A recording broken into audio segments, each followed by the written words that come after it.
coming to life. He still takes the field? Yep. Love it. Get a good deep breath. Get ready to roll here. Only about one thing tonight, getting the W's, so gotta be around the end to do that. Get ready to roll tonight, boys. Go have some fun. Don't get me any more fired up than I already am. All the way to the checkered. You are fine. Nobody's got to run. Checker time, baby! Really proud of you, man. Drove your butt off tonight. We had the best start here, bud. Yeah, boys. Way to rebound. Great job. Great job, bud. Really good job. Appreciate you hanging in there with us all weekend. What a weekend. Good job. Thank you.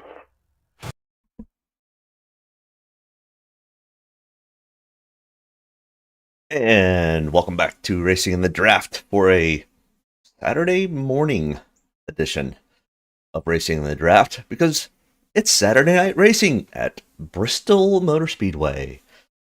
Oh, it's so glad to get to this weekend and get to some NASCAR racing and get to some college football and some NFL and a Sunday where I can go watch my son play baseball after, needless to say, a tough week. But that's for a different channel and a different time. But I hope everyone is doing well on this Saturday and can enjoy some time with family, friends, and sports. All right, let's get into it. We are at Bristol. Can't wait. Last week, though, we were at outside St. Louis at Gateway or whatever it is, Worldwide Technology Speedway. I don't even know. Too many titles for this track. Gateway is what we'll call it. Either way, Denny Hamlin coming up with his 59th career win and solidifying himself into the round of 12 in the playoffs with his teammate Chase Briscoe. But let's look at the breakdown and see what we may have missed and not missed. Definitely thought Denny would do well. I still thought it was going to be more of a Penske style track. And they did okay. Lots of cars in the top 10, but it just didn't turn out quite as prominent for Penske. But tell you what, right now, the Joe Gibbs team is hitting on all cylinders, to use the pun, in racing, but they are absolutely locked in and doing super well. So, I mean, right now it is the top three, really. It's Gibbs, Penske, Hendrick, and that's pretty much what makes up the playoffs anyways. But can 2311 kind of make a stink? Maybe this week. Not their best track typically, but we've seen stranger things happen. But last week, Bubba Wallace finishing in 8th. I did not quite see that coming. It's typically not quite Bubba's style of track. But tell you what, Bubba Wallace has really started to show that he has quite a resume when it comes to all sorts of different tracks, including road courses, which was his absolute weak point. So running well on a flat track like Gateway, and maybe something we just need to put into the thing. I mean, is Bubba Wallace a long shot maybe for a Final Four? I didn't quite see that coming at the beginning of the year, but I tell you what, he's really starting to show that he has got some maturity deep down, and I think a lot of credit goes to Michael Jordan for that. So good for Bubba Wallace getting an 8th place finish and making the optimal lineup. Chase Elliott finishing in 3rd. John Hunter Nemechek.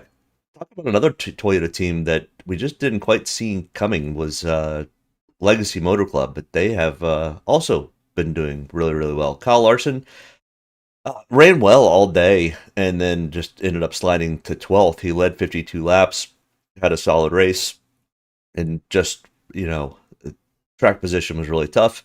Michael McDowell finishing in 14th. That was one of his better finishes for this style track. So good for Michael McDowell. Other drivers not in the optimal lineup: Chase Briscoe, Joey Logano, Christopher Bell, Ryan Preece, Ty Gibbs, Ryan Blaney with a 4th place finish.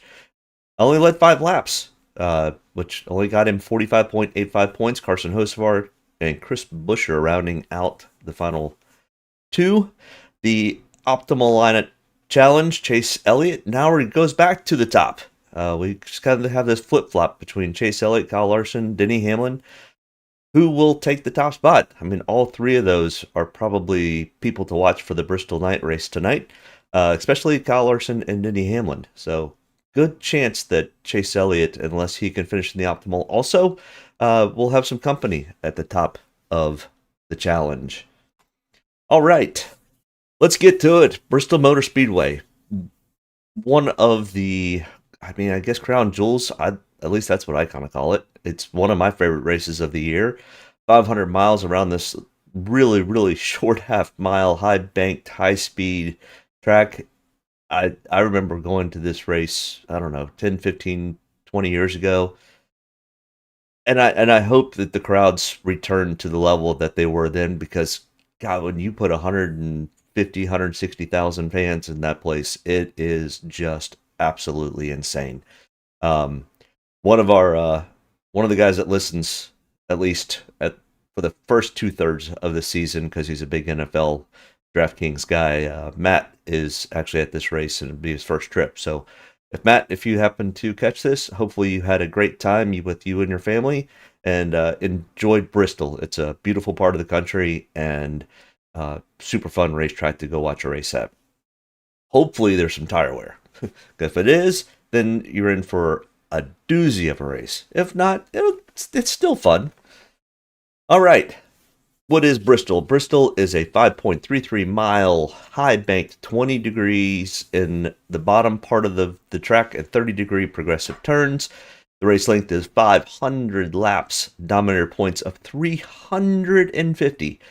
Ton of Dominator points. Absolutely will be the key for DraftKings tonight. This is not necessarily a place differential track. The tendencies here are not for place differential. I mean, we're probably looking at maybe 2 drivers for place differential, sometimes 3, but realistically, it's 2 to 3, maybe even 4 drivers that are starting in the top 10 or very close to the top 10 and just having good, solid races all day. And we'll get to that breakdown right after we look at some comparisons. Bristol, all these tracks are unique. The only time we get to the cookie cutter style tracks is, the 1.5 mile D oval or tri-shaped ovals, and this is not that. You can put Dover in there because it's concrete. You could put Nashville in there because it's concrete. You could put Martinsville in there because it's close to the same length. Or you could put Darlington because it's high banked and high tire wear. Bristol is its unique own little track, and it always puts on typically a pretty good show. We've had some races that have been duds lately, but I tell you what, if we can hit on the right tire combination, temperature combination, PJ1, resin, whatever they do to the track in the spring of last year, we need to find that magic, because that race was probably one of the best Bristol races I had seen in 20 years. Either way, we'll cross our fingers. Speaking of that, the temperatures are going to be almost identical to what they have been for the last 3 races. The last 3 races. The spring race was at about 64, 65 degrees, and we did not see the huge tire fall off. The night race from 2024 was at about 60 degrees. The spring race was in the high 50s, almost getting to 60, but had sunshine, and we had huge tire wear. But we didn't see that in the spring this year. And it was like 5 degrees warmer. Well, the cooler temperatures tonight, it's scheduled to start the race at about 7:30, 8 o'clock, and the temperatures are going to be in the low 60s. By the end of this race, it's going to be in the mid 50s. Tire wear could be a thing. Tire wear might not be a thing. Practice yesterday in 80 plus degree temperatures with the sun beating down on the track. Tire wear was not an issue at all. Very little fall off. I did see some pictures of some of the tires after practice. There was some blistering, but they still had plenty of rubber on their tires. They had not gotten down to the cords, and we had some guys that ran 75, 80, 85 laps. So not real sure what we're going to see tonight. Anything is possible, so always kind of when you're setting your lineups, kind of keep that in the back of your mind. We could potentially see some pretty high tire wear, or we could see what we've seen for the last two races, where Kyle Larson literally could have run the entire race on a set of tires. I hope. I mean, I want Kyle Larson to win, but I could also see that this just is super. Just a yeah. Let's just hope for high tire wear, because let's look at the last couple races here. Top of the heap, 188 and 197.95 points. Both of those for Kyle Larson, leading well over 400 laps in both of those races. I mean, what is that? 873 laps led over the last 1,000 laps at Bristol were led by Kyle Larson. That's an 87% average running position of 1. It's insane. The only time he did not have the lead is when he made pit stops. Yeah, pretty dominant performance by Kyle Larson, and absolutely something to be aware of.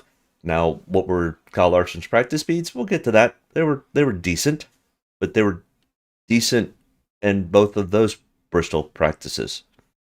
And Hendrick and Larson always typically will practice much more in race conditions than they will for qualifying conditions. So we'll get to that in just a moment. But as you can kind of see with the starting lineups, I mean, other than Ross Chastain starting in 35th, which, you kind of think somebody with the caliber of Ross is probably going to be a place differential. We didn't have any other place differentials, really. No, it was one. I've got, one place differential right here.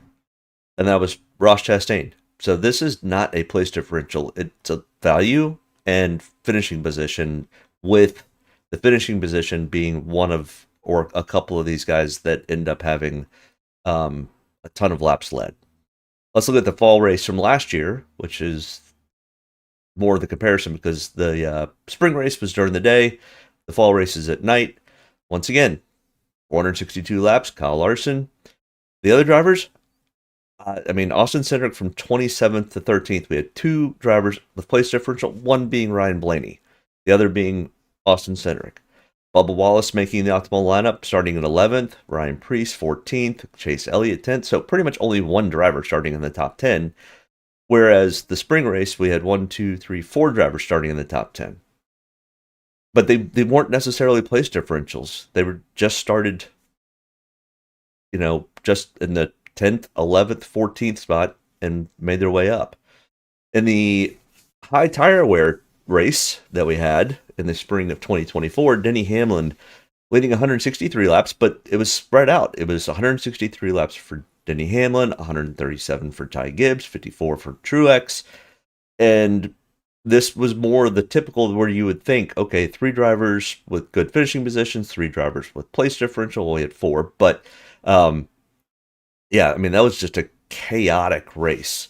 But 468.15 points, it's about the same. So realistically, we're looking at somewhere in the realm of about 450 points total for all the drivers combined. And in the only race at Bristol on the non-dirt, on the concrete, was the fall race of 2023, where we kind of saw something similar to what we saw in the spring of 24. It was, 2 place differentials, but like Carson Hocevar started in 16th, finished in 11th, but because he was value, he was able to get into the optimal lineup. And once again, we have to pay attention to this kind of yellow line. This is kind of the top end of what we want to find for the optimal. And it was 70.8 for Ryan Blaney at 10,500, 9,400 for Ryan Blaney at 60 points, Truex at 8,800 at 74 points, Ty Gibbs at 7,900. Realistically, 115 points would have been more what we're looking at, but because of the spread here, it was 85 points. So kind of somewhere in this 70, 65 point range is kind of where we want the high-end drivers to be when we are putting our target together. Mark Fish, what's going on, buddy? Good seeing you. Yeah, sorry, it's been a crazy week. We'll talk this week. I meant to call you back, and lots of stuff happened this week, so wasn't really in the mood to talk. Wyatt, what's up? Hope you enjoy the race. Yeah, my wife is tracking me to a concert tonight, so I'll miss it. Well, hopefully it's a good concert, and you get to spend time with your wife. I mean, it can't be all that bad, and you can always watch the race on tape delay. So I'm sure you'll be fine. Yes, definitely set your lineups. Just don't look at Draftkings and watch the race on a Sunday afternoon. Just stay off social media. I know that's really hard. Yeah, a little more time off of social media sometimes is better. All right, let's look at, so we talked about that kind of 70 point mark threshold that we need to kind of get to for our high-end drivers.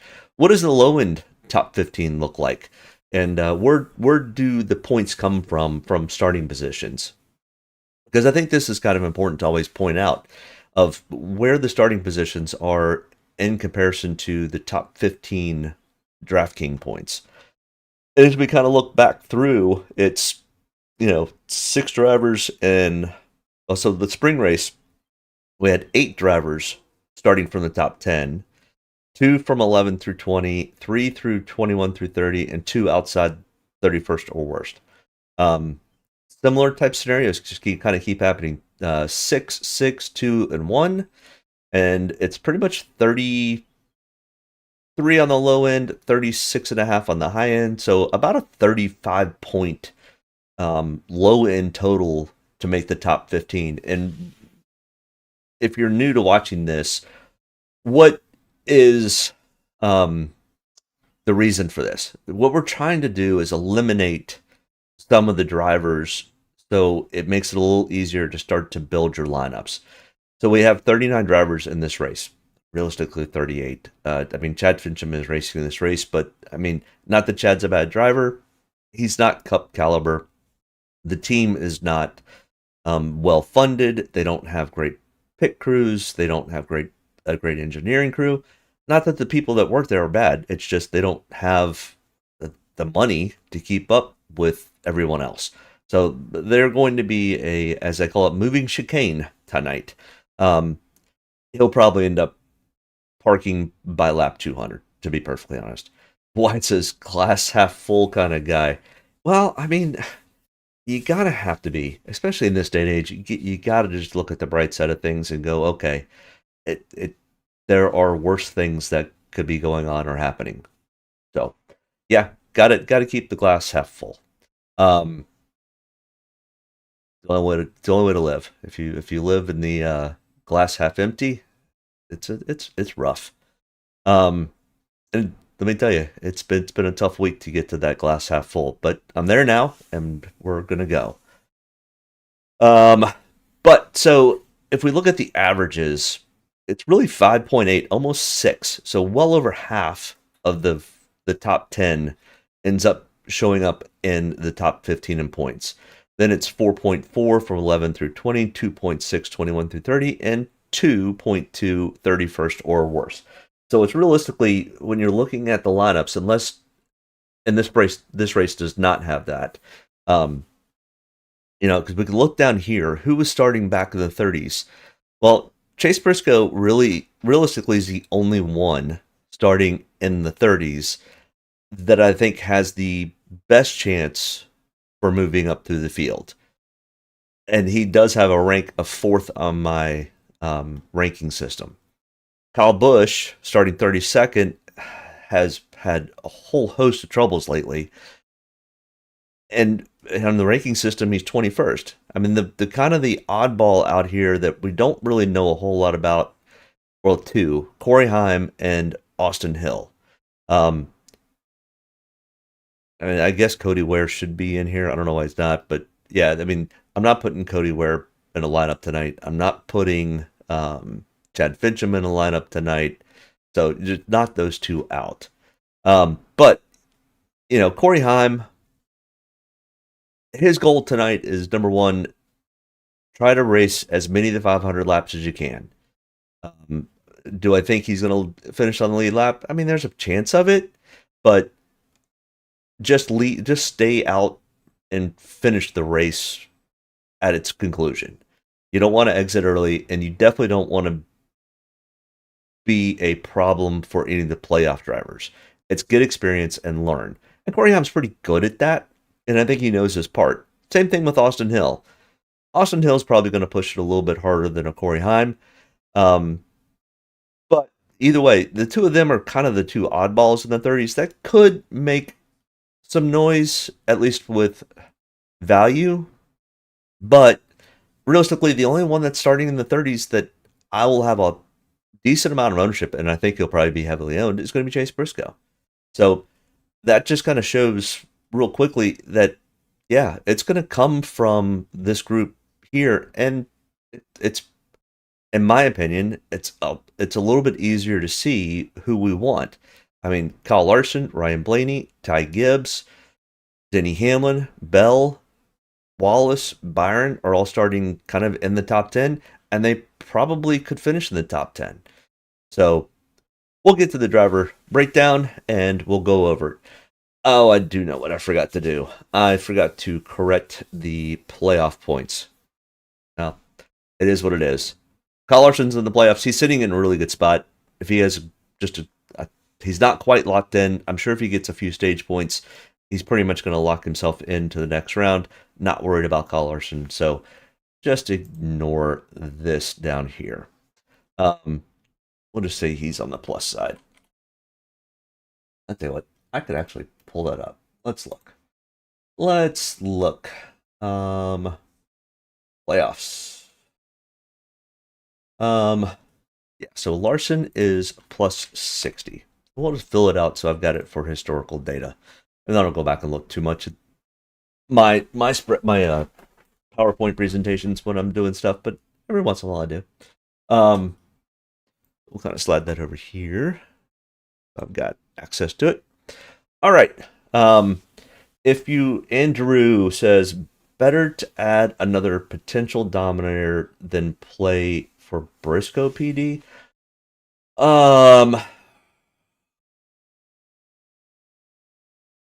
Briscoe's going to be. He's going to be 50% owned, and it's so. I'm going to just be even with the field on it, to be perfectly honest.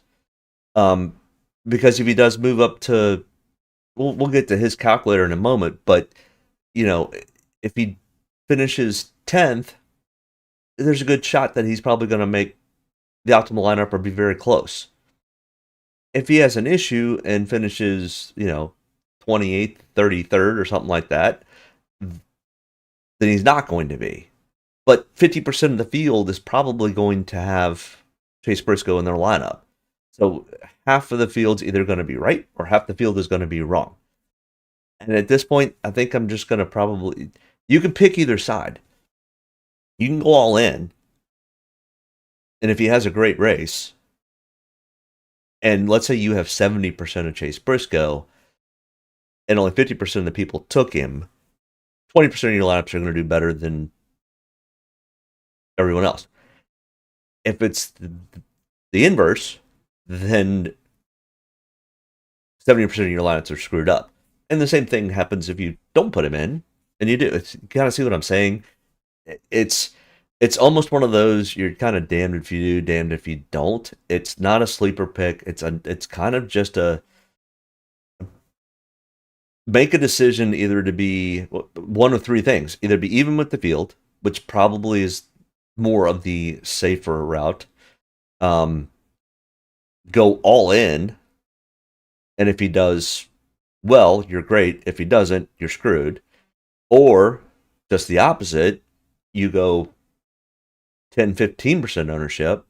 If he does well, once again, you're screwed. If he does bad, you're going to look great. So, I mean, I mean, if anything, I would potentially the chances of him getting through the field at Bristol are 50-50, to be perfectly honest. I mean, we'll get to him in a minute. Let's finish up with Kyle Larson. Andrew, I'm sure you're going to be here. Typically, you stick around for a little bit, and I appreciate that. But oh yeah, by the way, if you're new here, make sure you hit the like and subscribe button. I appreciate it. We do this typically Saturday nights before a Sunday race, but since they had Xfinity racing last night, they didn't finish practice until kind of late. I wasn't going to go live at 1 in the morning on a Friday night. So Saturday morning it is typically for a Saturday night race. And here we are. So I appreciate you tuning in. So all of this information here, where does this all come from? So, of course, Kyle Larson's the driver's name. 11,500 is his price tag on Draftkings. His starting lineup, he qualified in the 5th position. His practice speeds, he was 20th in single lap. So his fastest one lap, he was 20th out of everyone. So just in the middle of the pack. He was in the second group, which meant a lot of rubber had been laid down. The speeds are going to be a little slower. And like I mentioned before, the Hendrick guys typically, when they're practicing, they are practicing to see what long run speeds. Oh, lead lap points are absolutely the number one factor. And because you're the lead lap or laps led, you're going to have fast laps just because. But yes, laps led are absolutely in my opinion, the number one factor you're looking at for this race. And guess what? Kyle Larson, we just said, has led 873 laps or something along that line over the last 1,000. Not saying, but I'm saying. Yeah, Larson's just really good here. Hendrick's actually really good here, and Gibbs is really good here. Penske's okay. A couple of drivers from Penske are not okay. But Kyle Larson, practice. He did 58 total laps of practice.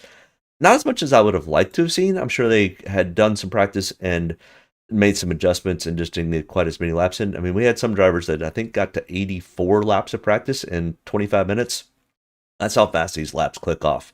I mean, they were running 15-second lap times around this little half-mile track. That's so fast for this little place.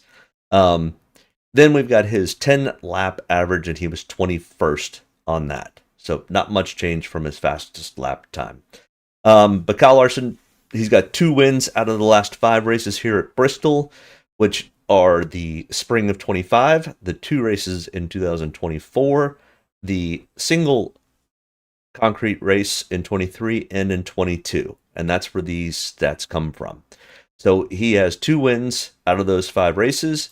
5 top 5s, so every race he's finished in the top 5, 125.8 DraftKings average. I mean, that's just unheard of and crazy to think about how many points that is. 125 points would absolutely be the top of the chart for any race that we race any part of the year. So he has a 2.8 average finish and a 5.1 average running position. Like I said before, he finished first in this race this spring and last fall. 18 total starts, 3 wins, 8 top 5s, 13 top 10s, and 15 out of 18 times he's finished in the top 20 with a 6.2 average finishing position. Kyle Larson is absolutely somebody that you will probably need to think about putting in your lineup as a dominator. All right, let's look at practice speeds. Now, practice speeds, the data that I was able to retrieve was wonky to say the least. I think the lap times are correct. Not all the lap times are there. And I don't necessarily know why the 2 sites that I could find had exactly the same data. Maybe they're copying each other. I don't know. But yeah, I mean, Kyle Larson ran 58 laps, and all I have is 28 laps of data for him. So I mean, I can only take what I can get. I know the lap times that are recorded are correct, and they are over the course of all of practice. So, I mean, I think lap 3 was lap 3, and I think lap 46 was lap 46. So it does still show the progression throughout on what the tire fall off. We just don't have every piece of lap data. So I always want to be honest with somebody and tell them, hey, when I was looking at the data, I was like, he ran 50 some odd laps. Why do I only have 28 laps of data? And I went back and looked at each line and was like, oh, I don't have every lap. So I started searching for more. And finally was like, okay, it's midnight. I've got to finish doing my charts. And I was like, it is going to just be what it is. And I'll make sure that I'm honest and tell you what it is. So Ryan Blaney is our constant for all of these charts. He seemed to have the most consistent car throughout practice with a lot of data. So he is the black line through here. The white line is the average line for all drivers. And then, of course, Kyle Larson is the bright yellow, and those are his speeds. So in all honesty, Ryan Blaney looked really, really good. He was well ahead of the average line. And each one of these other light lines, I don't know if you can really see it. Sometimes you're looking on mobile or whatever. It's every half a second are the increments. So it's 15, 15 and a half, 16, 16 and a half, 17. So, I mean, literally they were showing, they started off right at a 15 and a half to slightly below 15 and a half and kind of ended at 16. So, I mean, over the course of, like I said, this shows 34 laps, but it's 34 of the recorded laps. It still could be 60 laps. Their fall off was only a half a second. In the spring of last year, we were seeing fall offs in the realm of 3 to 4 seconds a lap, if not more. So, tire fall off was definitely not a thing. All right, on the calculator, how do we get to 70 points for optimal? What does that look like? All right, so Kyle Larson, starting spot, his average finish. His average finish kind of comes from, so this first line here is the same last 5, which is the stat we just looked at. So it's the last 5 races at Bristol. And he's got a best of first, a worst of 5th, and an average of 2.8. This is the trend line. This is the last 5 races on traditional ovals, not super speedways and not road courses.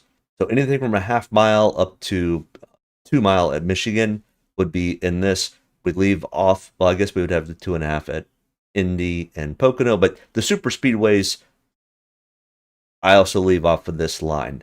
When we go to those, I look just strictly at that trend line, and for road courses, I strictly look at the trend line for road courses.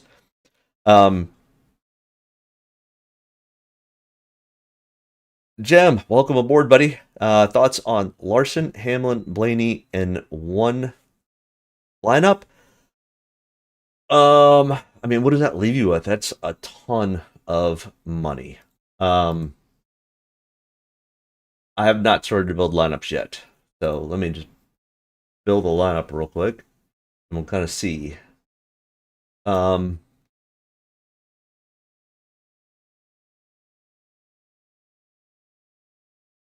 fit the screen real well, but so you said Larson, Hamlin, and Blaney. So the top 3.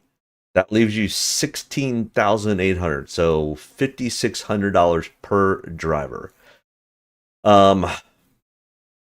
So like I said, I'm not interested in Fincham, really not interested in Ware.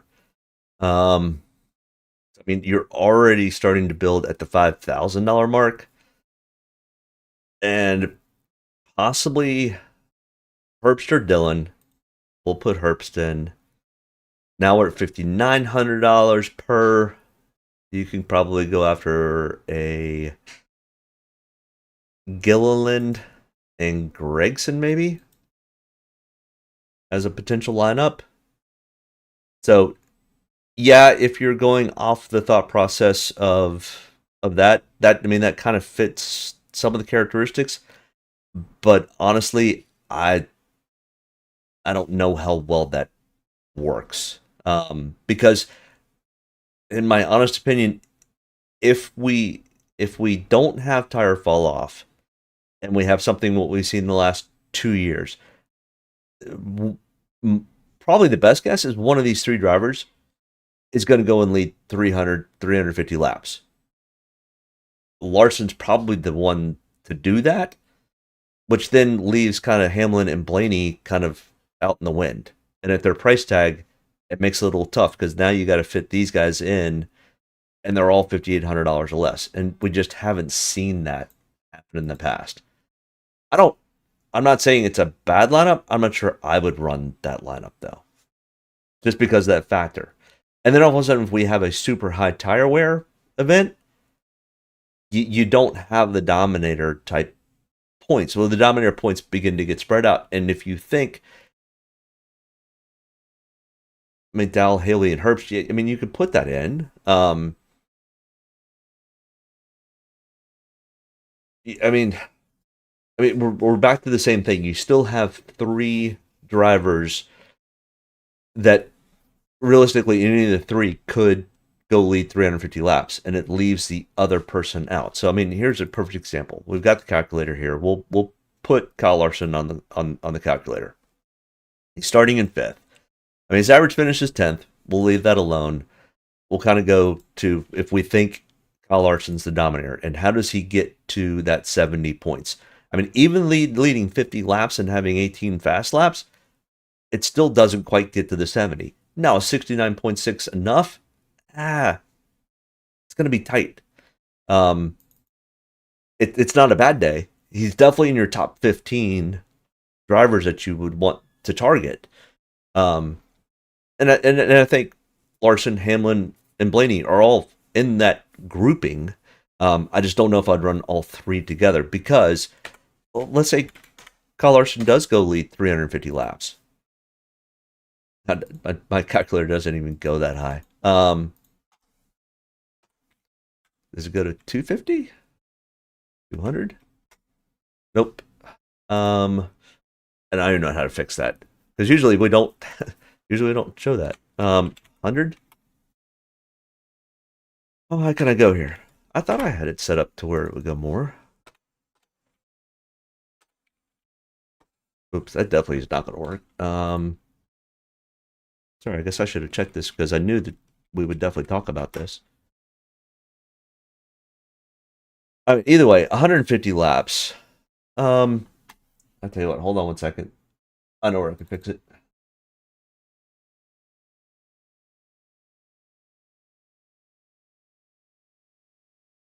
I know where it's pulling from.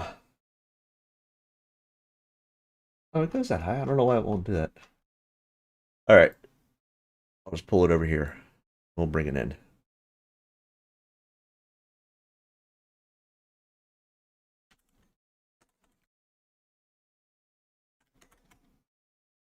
That doesn't work either. All right. What am I doing? What's my calculator doing here? Oh.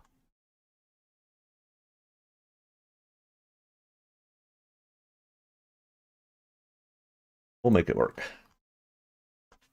On the fly. This is live. So, I'm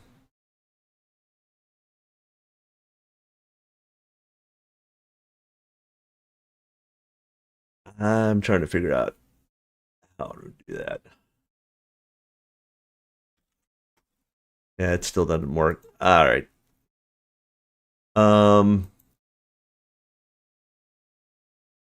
I'm sorry, guys. I should have tried to fix this. I just didn't realize.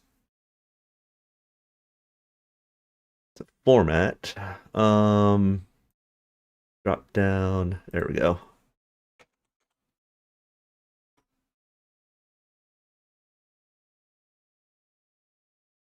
All right, let's see if that works. Yep, I fixed it. And let's see if that transfers over to here. All right. Oh, that still didn't work. All right, we can just use this calculator. I'm sorry about this, guys. I just wanted to get it to work so we could actually see the points. All right, so he'll definitely have more than 5 fast laps. If he has that, he'll probably have 85. Throwing a number out there. So start in 5th, finish in 1st. It's 174 points. Well, if he leads 350 laps, what does that leave for a Ryan Blaney? Set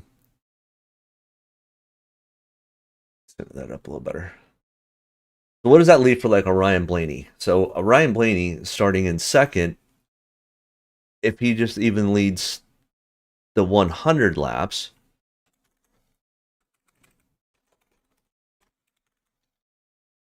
and his fast laps drop to 40, let's say, and he is in second,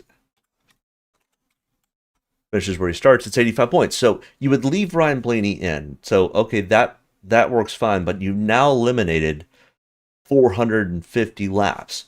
So now you take a Denny Hamlin. So how does this end up playing? So Denny Hamlin starting in the 6th position, and let's say he finishes in 3rd. I mean, this is kind of the thought process that you kind of go through to build your lineups, and you take, okay, if I build this lineup, how does that end up playing? So we only have 50 other laps led out there. So let's say Denny Hamlin gets them all, and the chances of 3 of them all splitting all the laps led this way is almost astronomically hard to do. And if he has 35 fast laps, well, that's 72 points. So he's now in there. So it can play, but I mean, what you're asking for is these 3 guys to split.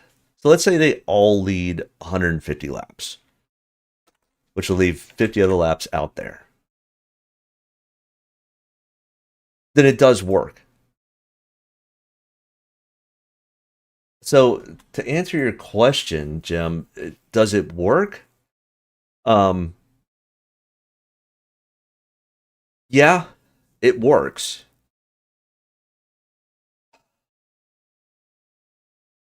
And I'm not saying don't play it. It's something that could be played. I just don't know. Yeah, I mean, I see the logic. I just don't know how safe I feel about playing that. Because I mean, if Larson does that and he's got 45 fast laps, it's 106 points. And he's got the first finishing position. All right, we'll leave Kyle Larson at that. And that's how he gets to 106. It's well over 70.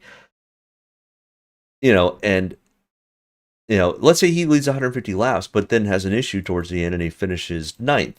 I mean, still 88 points. So as long as you have as long as you're building the lineups with the thought process, hey, Kyle Larson's going to go lead 150 laps. He's going to have 45 fast laps. Even if he falls to 9th, he's probably still going to be in the safe range. How far could he fall? 14th? 18th? I mean, he falls to 18th, starting in 5th. He's probably at that point is not going to be in the optimal. He'll probably make the top 15, but how many points have you left on the table?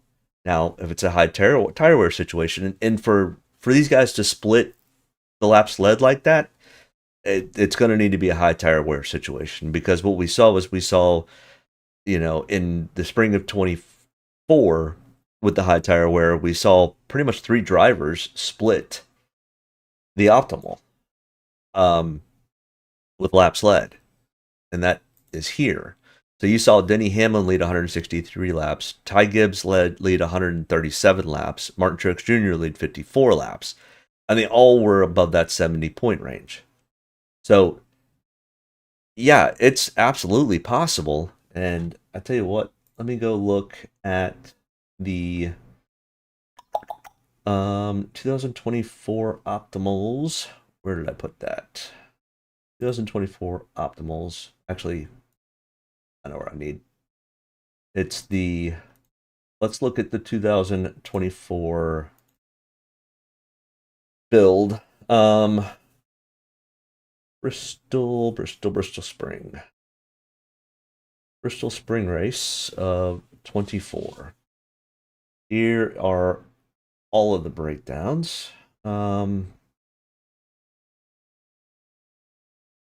Used.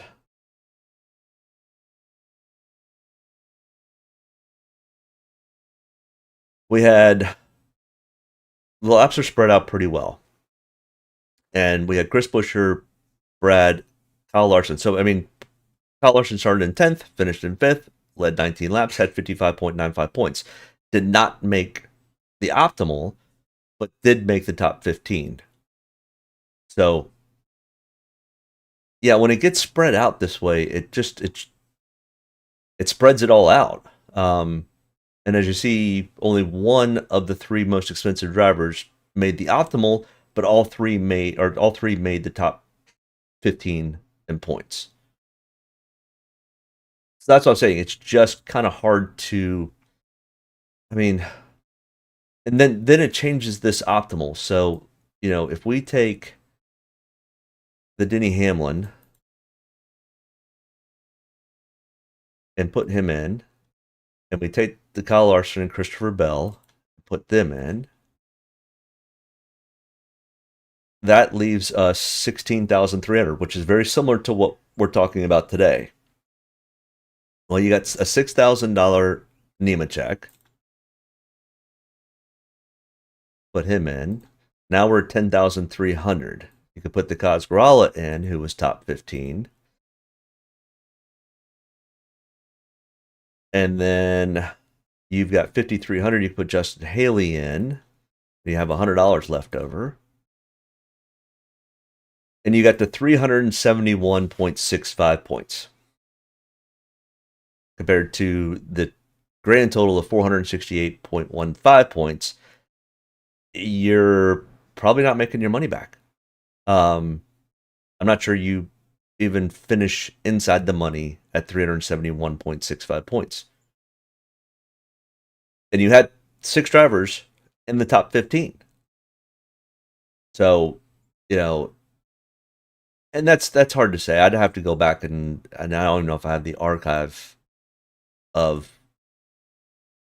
the Chrome Horn to see if that would make even making the money. But I mean, that's almost a 100-point swing, and 100 points typically does not end up playing. So does that kind of help with the thought process on when I'm building stuff and I kind of go, yeah, it's possible for that to work, but you're asking for lightning in a bottle, to be perfectly honest. So that's why I kind of go, yeah, you can run it. It can work. The odds on it working are pretty tough, though. So, and that's more of just kind of what I'm kind of alluding to. And Brian Blaney's price is not right. I said I was up late last night doing this. Bear with me. Yeah, Blaney, this price is right here for Blaney. This price here for Denny Hamlin's not right, though. It's 11. All right. Fix it as we go. Fix it as we go. So Kyle Larson, yes. So he could fall all the way to 18th at 150 laps led and make that optimal. And that's more what I'm kind of getting to, is how far can he fall with him still probably being in play, and how many laps would he need to lead? Any more or any less could be better or worse, and you can kind of figure out the calculation on that. It's a quarter point per, no, it's 0.45 points, no, quarter point per lap led, and 0.45 points for fast laps. So, and the fast laps will just show up with the laps led. I'm not worried about the fast laps. Whereas at a Talladega or Daytona, yeah, I'll look at the fast laps if we're only talking about max 10. Either way, I think Kyle Larson's definitely in play. Kind of like the Chase Briscoe, I think he's going to probably be pretty heavily owned.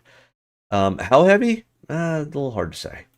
I would probably speculate 35, 40%. I mean, he is the highest Las Vegas odds, or Vegas has him very high up. Jim Parrish, I hate to keep asking questions. No, ask the question. This is absolutely what this is for. Ask Wyatt and Andrew. I tried to answer the questions as detailed as possible give, number one, factual data, but also give you my opinion. And I try to make sure that I state both of those very clearly, that, hey, here are the facts. Here's what it looks like on a calculator. Here's where I get that data from. And then I give my opinion. And my opinion was, you can run that lineup, but I don't know how well it works. And to try to get that to work is kind of getting lightning in a bottle. And if you happen to have hit it, awesome. Come back and tell me, and I will celebrate that you hit it and it worked for you. I'm probably not going to run it, but that's just me. So that's my opinion. You hate to, okay, good, but I'm playing 18 lineups for the $20. Ooh, is why I'm seeing all the points I can get. Yeah.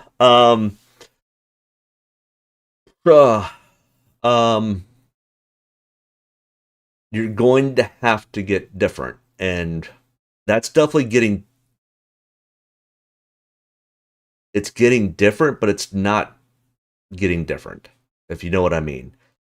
Larson, Hamlin, Blaney will all be in and above the 35% ownership range.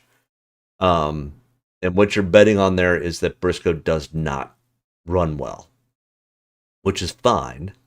But I think what you're saying is you're going against the field, which is contrarian, which is what you're going to need to be to probably finish well in that high price tournament. Especially with a large field build. How many people are in that tournament? I typically don't play it.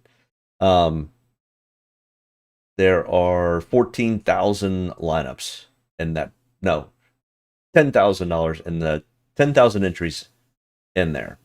So, I mean, it's very similar to, kind of similar to the Chrome Horn. The Chrome Horn has 14,000. So, and it is a little light this week on total entries. Where like Daytona, we were in the 20,000, 25,000 range. So yeah, I mean, you're gonna every week, the optimal lineup always has the sneaky pick. And we talked about the sneaky pick last week. And I think Michael McDowell was one of the guys that we talked about being kind of a little bit on the sneaky side. And in fact, we'll pull up the ownership for Gateway real quick and look at that. So, John Hunter was very sneaky. Starting in 20th, he was 8.7% owned. Michael McDowell was 15% owned. Michael McDowell had more room for place differential. But John Hunter was the sneakiest at an 8.72 to make the optimal lineup. If we look down here, Briscoe, 15%. Joey Logano, he was very heavily owned.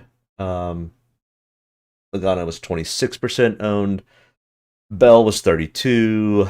Ty Gibbs was 22. Blaney was really high owned. He was 37. Hocevar was 29% owned. And Busher, yeah, so I mean, everybody in here, the two sneaky picks made the optimal lineup. And I mean, they're not that, but they were still sub 15%, with Michael McDowell being right at 15 and John Hunter being at 8. So that's the key to trying to figuring out how to win these tournaments.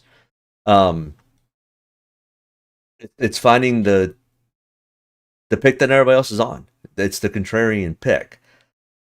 And right out of the gate, for what you were talking about earlier, was a McDowell, Haley, and Herbst. Well, I'm not sure Haley's going to be all that sneaky because he was fast in practice.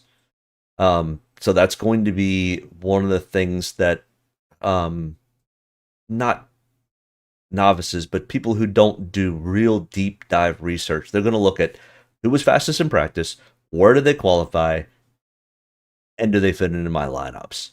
Those are the quick the quick things. Like yesterday, I didn't have a whole lot of time to build my Xfinity lineups. I knew what I was looking for, and it was practice speeds, fall off speeds, where they're starting, and how many Dominator place finishing positions against place differentials do I need in my lineups. And I built. I did okay.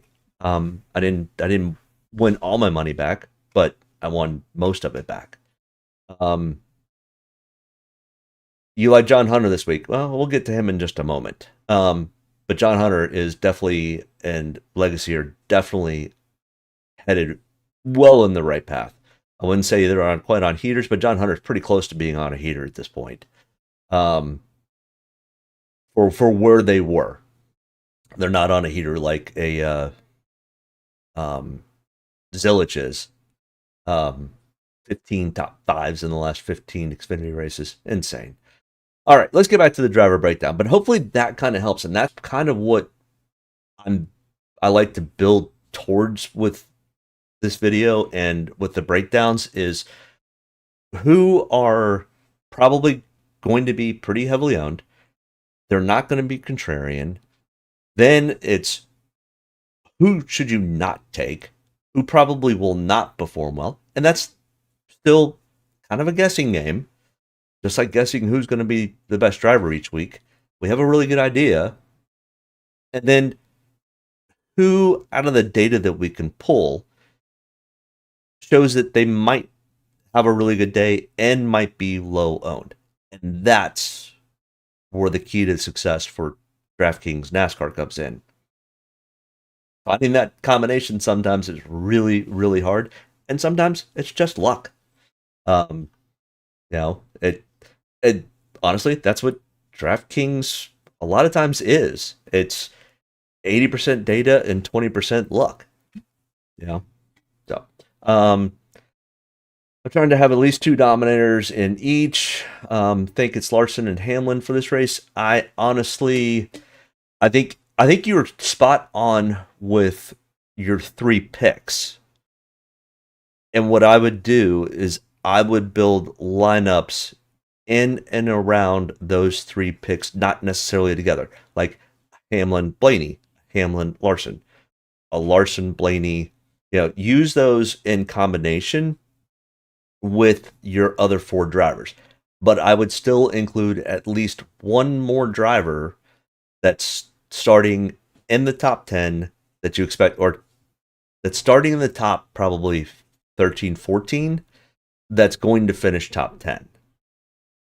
And then what you're looking for is the other 2 to 3 drivers that are potential place differential / finishing in and around 10th place. So hopefully that all makes sense. It's a lot to process and a lot to put into to building the lineups. But that, honestly, that I have said, and there have been multiple people in these chats, that it literally is NASCAR DraftKings is one of the toughest daily fantasies to win. Hands down. There's just so many variables that come into play. And it's very rare that you just have you just go, okay, this is almost too simple. Where you've got like a Las Vegas where Kyle Larson goes out and is fastest in practice, fastest in long speed. You just put him in as the dominator. And then you've got 3 other drivers that run mile and a half really well that are all starting in the 20s. You're like, I'm going to put all 3 of them in. And then you find the one random. And all of a sudden, you're winning money. But it's rare that you have races like that. It's only happened a handful of times. Okay, Denny Hamlin, starting in 6th, $11,000. He was 16th in single lap, 68 total laps, 27th in 10 lap consecutive average. Fine, cool. 2 wins, just like Kyle Larson in the last 5 races. And he's only got 4 top 5s instead of 5, but 5 top 10s. A 77.9 DraftKings average and a 3.4 average finishing position. He finished 2nd in this race last year behind Kyle Larson. 36 total starts, 4 wins, 12.7 average finish. He did win last week. Makes his 5th win on the season. Denny Hamlin is having another career year. Can he finish it off? Practice starts look, in my opinion, other than this little blip here, practice speeds look fine. Not as consistent as Ryan Blaney's, but still very, very good. Ryan Blaney looks to be really, really good for this track. His average finishes are not as great, and can't remember. I don't think he's never won at Bristol. So that's kind of a little bit of a scary thing. And Penske's not awesome at Bristol. It's not one of their better tracks. They like a much more flat track. Jim says, now I have 23 drivers. Is 23 drivers too many? Well, in my opinion, what you need to do is you need to, and once again, my opinion, not fact. And a lot of this is opinion, Joe, but I try to base the opinions on facts. And what I do is I try to find what I call core 15. So if you have 15 out of those 23 drivers that are core, then I think you're heading on the right path, because what I then have as another, depending on the style track, another 5 to 7 drivers, which you're close to, as my sub-core. And those typically are my value drivers. Those are the Todd Gillens, Zane Smiths, Noah Gregsons, that have shown 1 off, 2 off, 3 off races this year of doing really, really well. Even when they did not show practice speeds that well and or average positions that well. And that's where the luck comes in. That becomes my sub-core. Then I've got the other 15 drivers that I just eliminate right out of the gate. Plain and simple. I just, like AJ Allmendinger, I'm super he got the pole, but he's starting outside, or he's starting next to Ryan Blaney. Blaney showed to be absolutely the most consistent, fastest in practice. The aero block is not as predominant at Bristol. It is there. It's much more, it's just kind of a difficult place to pass. But there are 2 grooves. You have a high groove and a low groove. And if your tires are slightly better, you can make the pass on the low groove. It's a little easier to make the pass on the high groove. But I think Ryan Blaney will get around AJ Allmendinger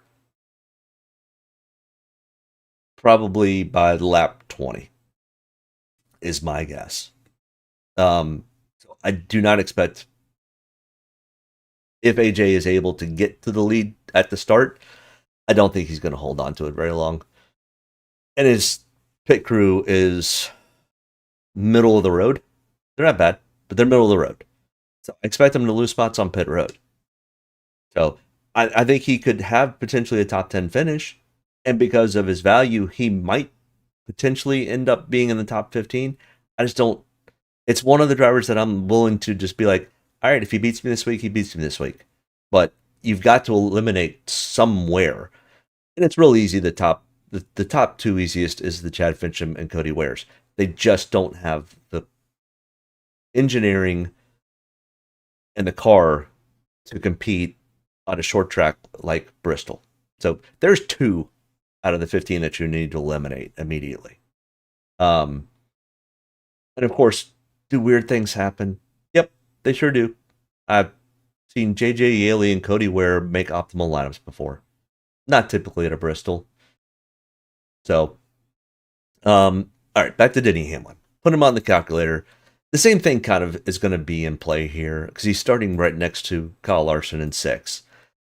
And if he finishes 3rd and leads 145 laps and has 25 fast laps, and probably more than that, but that's 91 points. He's absolutely in play. He's absolutely going to make the optimal lineup. And anything finishing better than that ends up working. Even if let's say he only leads 10 laps, that's when it becomes a little bit of an issue. He's going to need to lead a decent amount of laps. But finish better. I mean, even if he finishes in first, let's say he leads the last 10 laps, that's only 57 points. Is it in the top 15? Yeah. Is it going to make the optimal? No way. Not even close. Not at $11,000. So, yeah, with these top 3 to 5 guys, they have to lead. How many laps does for Denny Hamlin to finish in first? How many laps does he need to lead?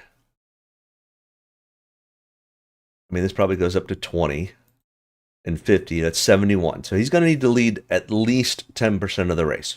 Very possible, very doable, especially if you finish in first.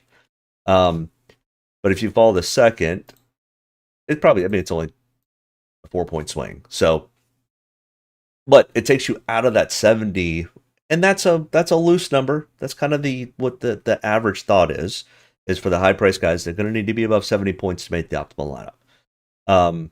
Now this bottom number is almost every week I'm hitting this almost to a T. So top 15 have got to be 35 points or more.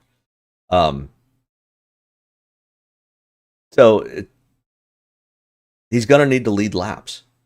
So Larson, Hamlin, Blaney, they all have to lead laps for them to be in play.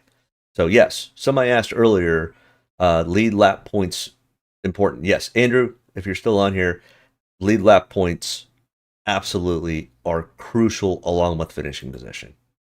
Ryan Blaney has never won at Bristol. He seemed to be the most consistent in practice. He was 12th in single lap, but 4th in 10 lap consecutive average. And even over a longer run than that, he overtook that spot pretty quickly. He and Ty Gibbs both. Both looked very, very good towards the end. And Haley also was pretty good. But 10,700 starting outside pole. Like I said, this is not Penske's best style track. I mean, if we look at his average finish for Ryan Blaney over the last 5, and this is the kind of the scary part for Ryan Blaney, and not that he can't go and win this race, and not that he can't go out and dominate. It is always possible. But I build things on averages. What's the average? He's only got 1 top 5 in the last 5 races. 3 in his entire career at Bristol in the Cup Series with a 15.8 average finish. That's not typically what we're looking for. So, and Ryan Blaney is plus 42 to the good. He could lose some track position because he is trying to ensure a good points day. 42 points is probably more than enough to easily make it to the next round without having to do a whole lot of stage points racing and those types of things. But they're going to want to get points early, and the easiest way to do that is to go and get stage points. So, I mean, out of the 3, if I'm putting an amount on it, I'm probably thinking 40% Larson ends up leading the most laps, 40% Hamlin leads the most laps, and 20% Ryan Blaney leads the most laps. So I just think there's absolutely an opportunity for Ryan Blaney to do that, but I also think there's an opportunity for him not to finish well because the averages don't show it. Like I said, he was the control car for the practice speeds, and even Justin Haley, who had really good practice times, was very inconsistent with those lap times. Where Ryan Blaney just seemed to be much smoother across all of practice. Ryan Blaney typically is really, really good on long runs and managing tires. If this ends up being a tire issue thing, Ryan Blaney's definitely in play. And it becomes the same type of thing we just looked at the last 3. Starting in second, finish in first. If he leads 30 laps, it's only 60 points. Probably not enough. He's going to need to lead at minimum. I mean, 50 doesn't even play because he is missing a little bit of place differential compared to Hamlin and Larson starting in second. So he's going to need to lead more. He's going to need to probably lead closer to 75 laps. Yeah. He's going to need to lead 75 laps, which is, I mean, it's a blink of an eye at Bristol. And he gets to 71 points. The problem is, starting in second, he doesn't have the luxury of falling to 13th. It's too many place differentials. Even if he leads 175 laps, it barely puts it there. I don't know why my calculator won't move it over, but it does show up briefly. Yeah, it's 69.5 points. Just remember that because it's going to go away. From second to 13th. He falls out of the optimal. Still in the top 15, but out of the optimal. And that's why I kind of go, okay, 40% for Larson, 40% for Hamlin, 20% for Blaney for potentially being the dominator of this race. And you could probably even take 10% away from Larson and Hamlin because we need to probably spread it out to maybe Christopher Bell, who also has really good speeds here, just hasn't had the finishes. But he has an average finish of 6th place over the last 5 races. He still hasn't won a race at Bristol, but at least his average finish is much better than Blaney. Now, his practice speeds were way off. 34th in single lap, 31st in 10-lap consecutive average. I mean, are they setting up for a long run? Potentially. Did they set up for maybe high tire wear? Maybe. Unless you can get into the middle of their internal discussions, you don't know exactly what they're setting up for, or if they happen to be honest in a practice interview. And I'm telling you, these people are playing games left and right. They could easily be like, oh yeah, we're setting up for the race trim. Meanwhile, they just absolutely suck, and they just don't want to let anybody know. So there is a lot of gamesmanship in these interviews, and he is plus 32 to the good. So still got to do a little room on points racing, but probably pretty safe. But his practice speeds, I mean, and that's crazy, is he was 34th in practice speeds on fast lap because they were his fall off. But he was still 31st in long run speed. And it just shows the inconsistency. Orion Blaney was just nice and fluid and consistent all the way through. But starting in 9th, we've got some room for place differential. If he gets to 3rd, if he leads 50 laps, it's still not enough. He's going to need to lead laps to get up there. He makes the top 15 in points. Sure. Gotcha. Good. But, if he gets his average finishing position at Bristol and he leads no laps and has 5 fast laps, it's ugly. It's 43.25. Barely makes the top 15, and at 10,200, that's not a good day. So will I have some chances of or opportunities with Christopher Bell? Sure. Will I have a ton? No. Because he just hasn't been one of the drivers that has been one of the dominant drivers. And finishing in 6th probably doesn't cut it at 10,200. Chase Briscoe. Like I said, Chase Briscoe is going to be heavily owned. He might be the highest owned driver.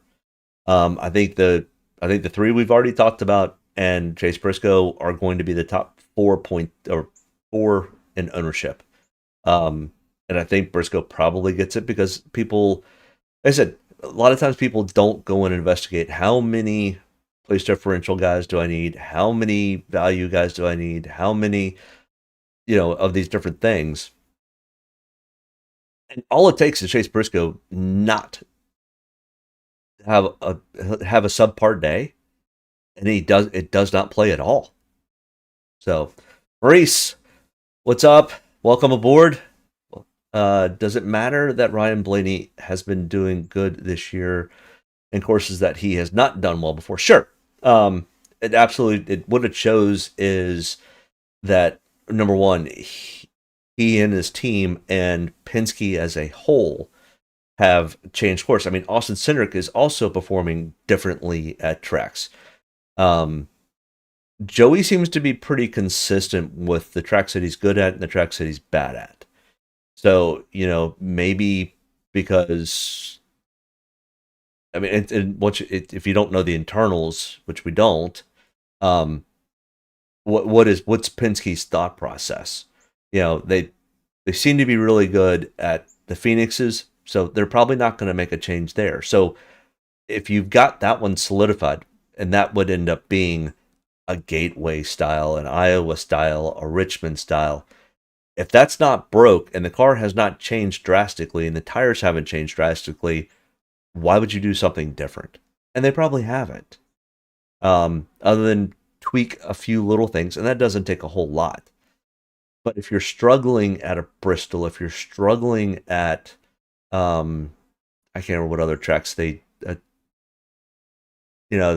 other tracks that they don't do quite as well at, yeah, you want to spend more energy trying to figure those out because you've got the other ones done. So yeah, there is something to be said about running better at tracks that you don't run at good at in the past, and that's just good business sense. So yeah, do I think he's been running better at tracks that he typically has not, and Penske has too? Yeah, and I think they correlate. So would I expect something better? Yeah. The thing with Bristol, though, it's such a rhythm racetrack. And what I mean by that is it's kind of like a grandfather clock. The tick, tick, tick, tick, tick. At Bristol, if you get on that long run and you don't have massive amounts of tire fall off and you've got kind of a clean racetrack, or you're not catching the guy behind you and the guy behind you is not catching you, it's literally like a grandfather clock. It's just so repetitive. You brake at the same spot, you turn at the same spot, you cut through the corner the same way, you get back to the throttle at the same spot. And as long as you just can hit those rhythms, you literally will be within hundredths of a second to tenths of a second of your lap times every time. Now, if the tires start to fall off, then things start to change. You start to run into traffic, things start to change. But if you're running close to the same speed, and this is what we've seen with this car, these cars are so equal that they literally just follow the leader or follow each other. And Bristol is that type of track. You can go and push a little bit here and there, but if you're looking to just click off laps, it's just like a grandfather clock. Click, click, click, and it's the same every time. So Martinsville is very, very similar. And listening to it in your ear while you're doing it, it's all this. It takes all the senses. So you're literally listening to the engine, and there's a rhythm to it when you're doing it. And you subconsciously get in tune to that timing. I do it because I race in iRacing, and Bristol is one of the rhythm tracks. If you get into that rhythm, you just click off laps, and you almost get into a zone that they kind of say. And if nobody else is out there to bother you, that's why the leader's so keen. There's nobody to bother you. Nobody's catching you. Sure, your spotter's telling you, hey, guys, 10 cars back. Guys, 15 cars back. All you're doing is listening to your engine, hitting your marks, and running your race. So yeah, there's something, and that's why we look at past history at tracks, and why some people are really good at those tracks and some people aren't. A lot of it has to do with car and engineering and strategy and those types of things, but they're still averages, and they average out for a reason. Are there one-offs? Sure. Can Ryan Blaney win this race? Sure. Could he lead 350 laps? Sure. Especially with his practice speeds. I see absolutely no problem with that. My thing about Briscoe is, number one, Martin Truex Jr. has been really good here before. And what we're starting to see in a trend line is Briscoe's good, but there seems to be a lot more of a correlation between where Martin Truex Jr. was good, Briscoe is now coming into his own also. Concrete track, potential tire wear. He just missed it in practice because he missed it in qualifying. He was good in practice. He was one of the fastest in practice too, 8th and 15th. His practice speeds are fine. So there's a ton of opportunity here. The 19 team is hitting on all cylinders right now. Joe Gibbs is hitting on all cylinders. Chase Briscoe is hitting really, really well. The 19 car has typically been extremely good at Bristol. All indications are Chase Briscoe could end up winning this race, much less be the best place differential. I mean, just sheerly on, and you have to also look at this. I mean, the place differential's big, but it's not the end all. I mean, he finishes in 7th, he still doesn't even get to the 70-point mark at $10,000. He almost needs to, he's going to have to get up to 4th without leading a lap or having any fast laps to get to that optimal line, that this imaginary optimal line that I've kind of put in the sand.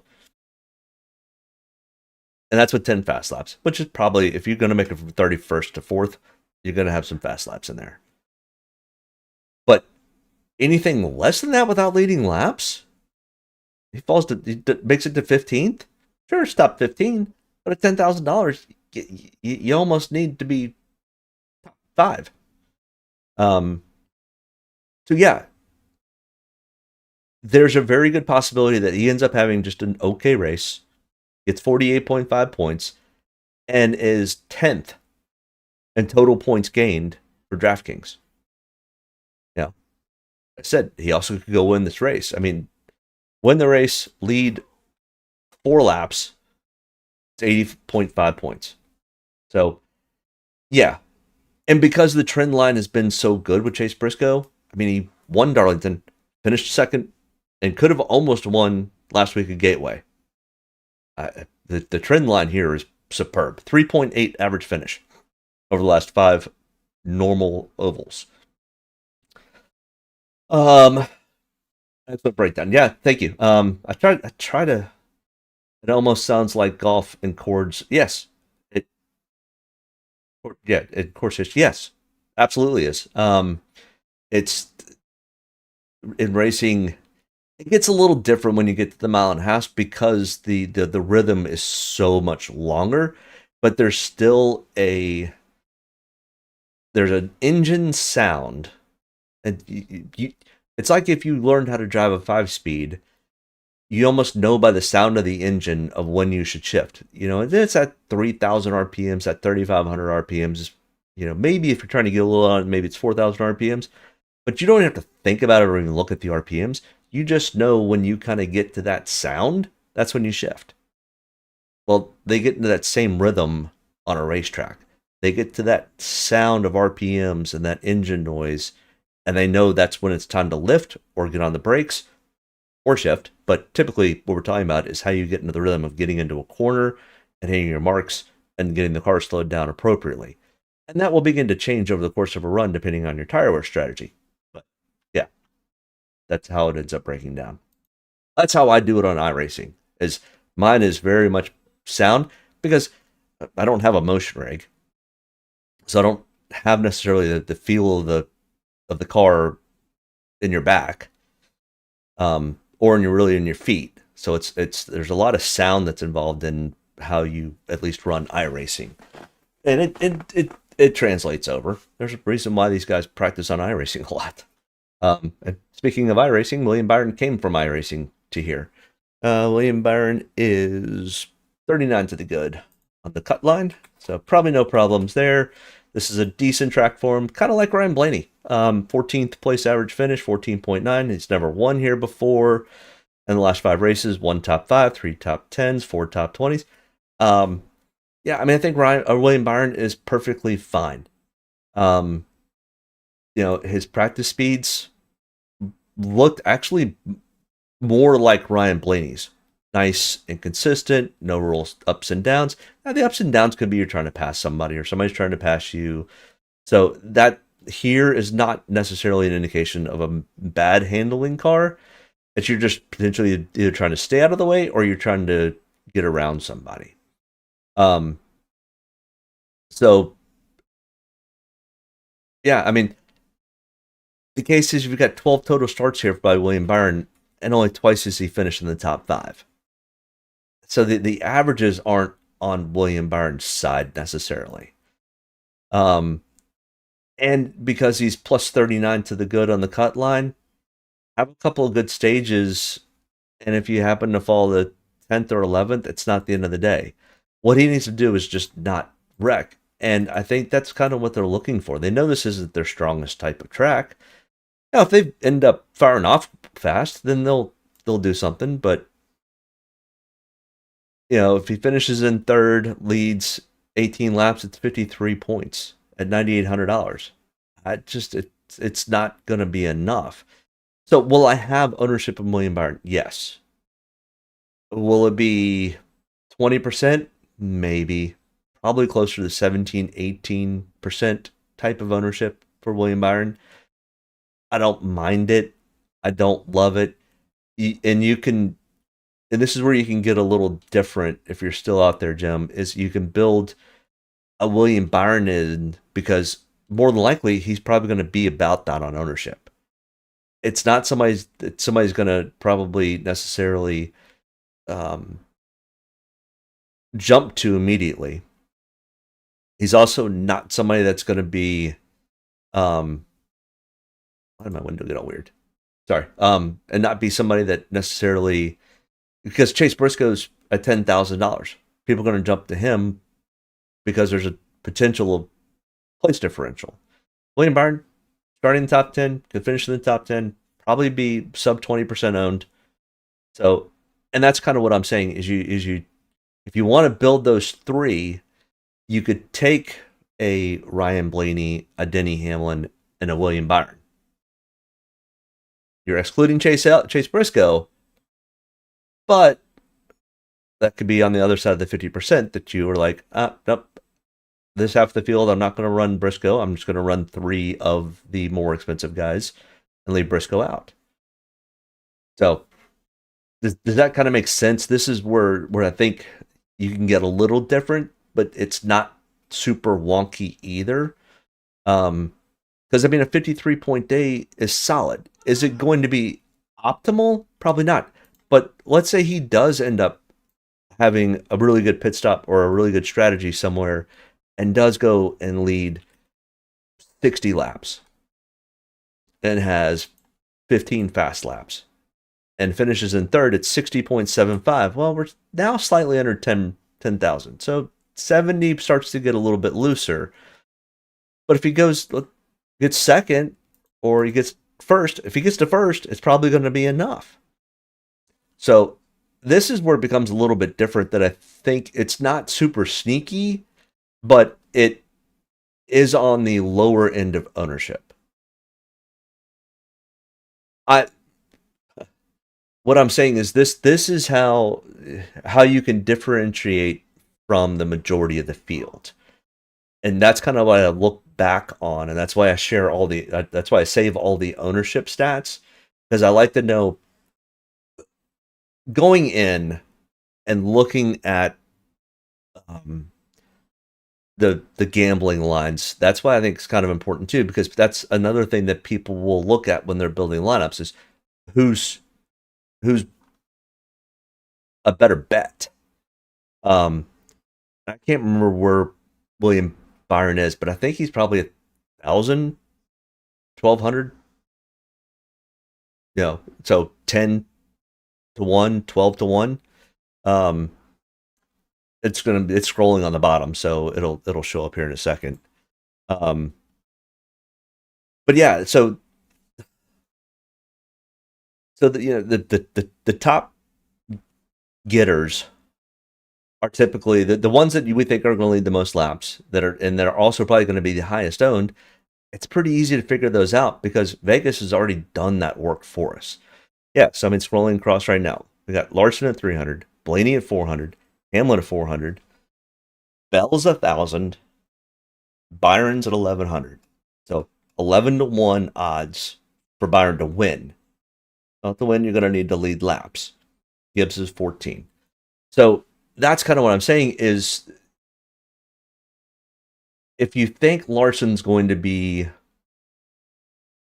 and you can put Larson, Blaney, Hamlin. I'm not saying any of those 3 or 4 combinations are what you need to do. This is something you have to decide on your own. I can't build your lineups for you.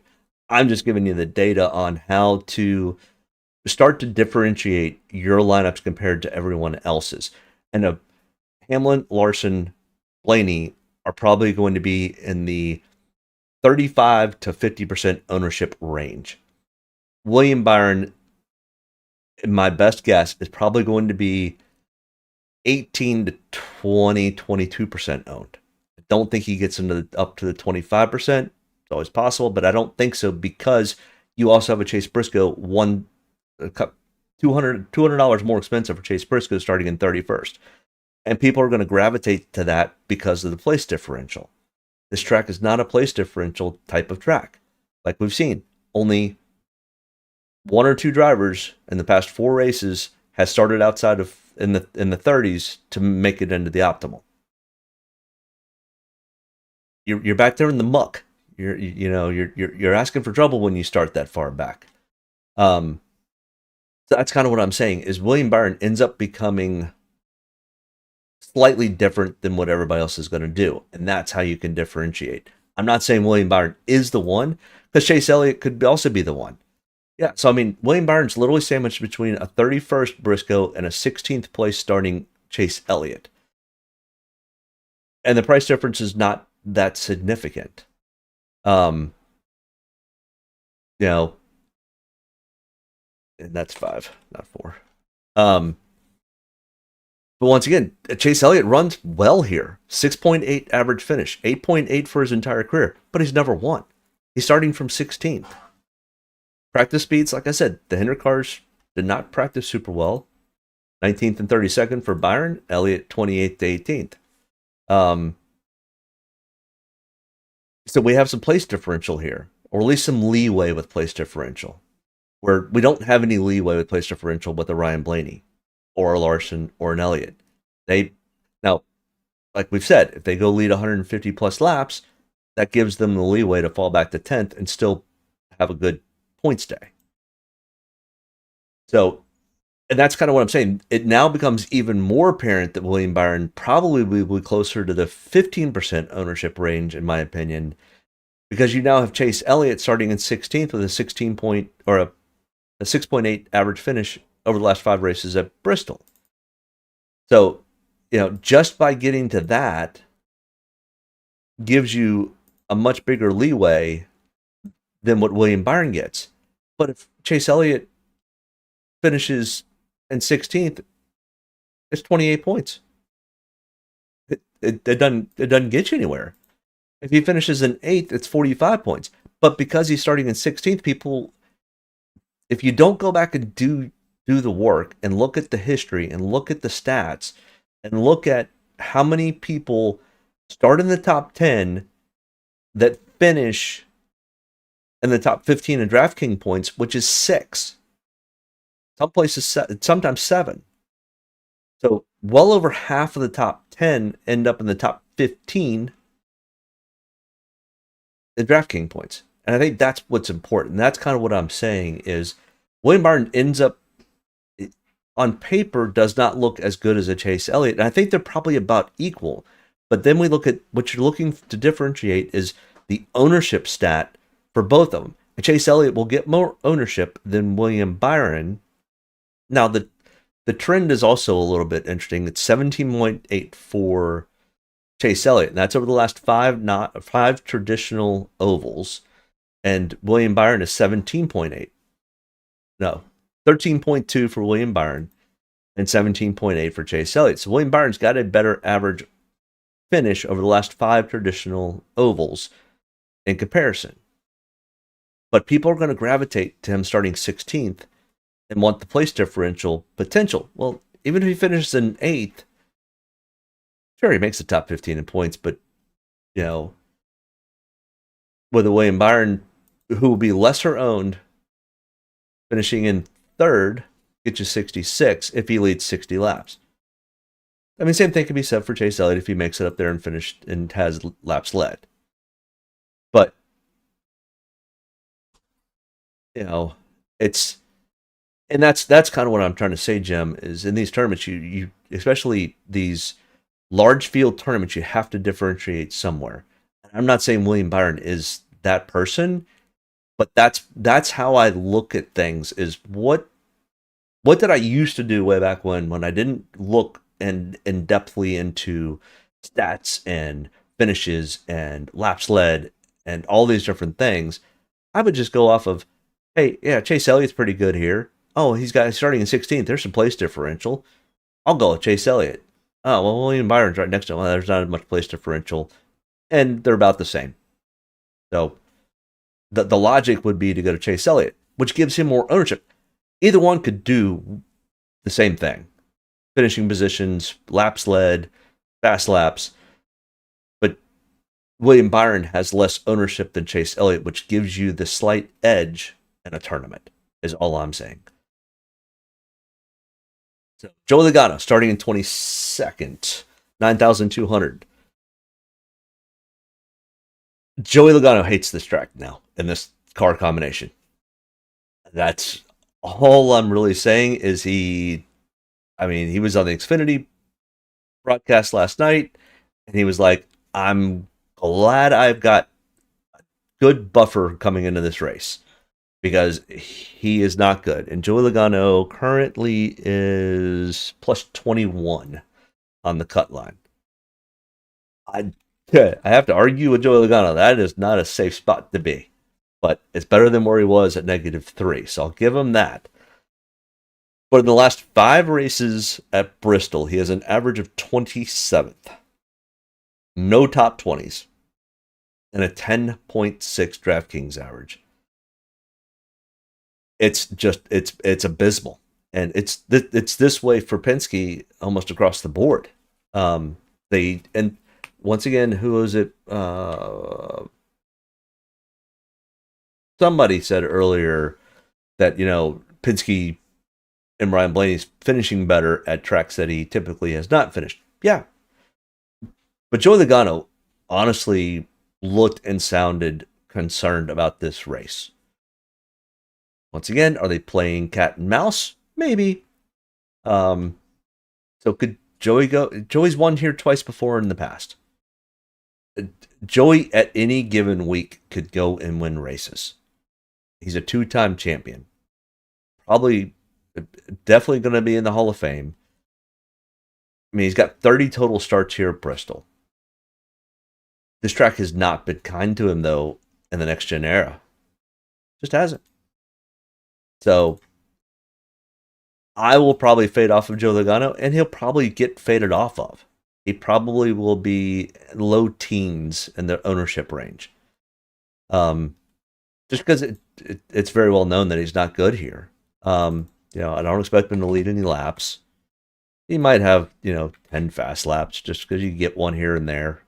But 10th only gets you to 50 points. Now, our cut line's shrunk a little. It's now down to 65. But he's going to need to get to, what? Third? Second? He's going to need to finish top 2, first or second? I just don't see it. So Joe Logano will probably be out for me. He could be in my sub core, but that's a real big maybe. Now, Joe Logano could easily, absolutely burn me. I get it. I think my wife just left and didn't say goodbye, but she knows I'm doing a video. So, bye, have fun at your comedy show. She and my sister are headed to do a comedy show. So the bubble wall thing, or not the Joey Logano thing, I just don't think it's in the cards for him to go get a top 10. And if it burns me, it burns me. I think his ownership will be low. So if you think Joey might end up having a good day, it's something to be different and contrarian with. And this is how you get different. Jim, this is another one how you would get different on the field. Because he could be sub 10% owned. So it's different. I don't feel comfortable about doing it. I would feel more comfortable about getting different with William Byron than I would with Joey Logano. So, but it could easily hit. And if he's sub 10% or 12% owned, and you're on him, and at that point, all you're doing is going against 12% of the rest of the lineups. And that'll put you, number one, that'll put you in the money to start. And at that point, you're making your money back.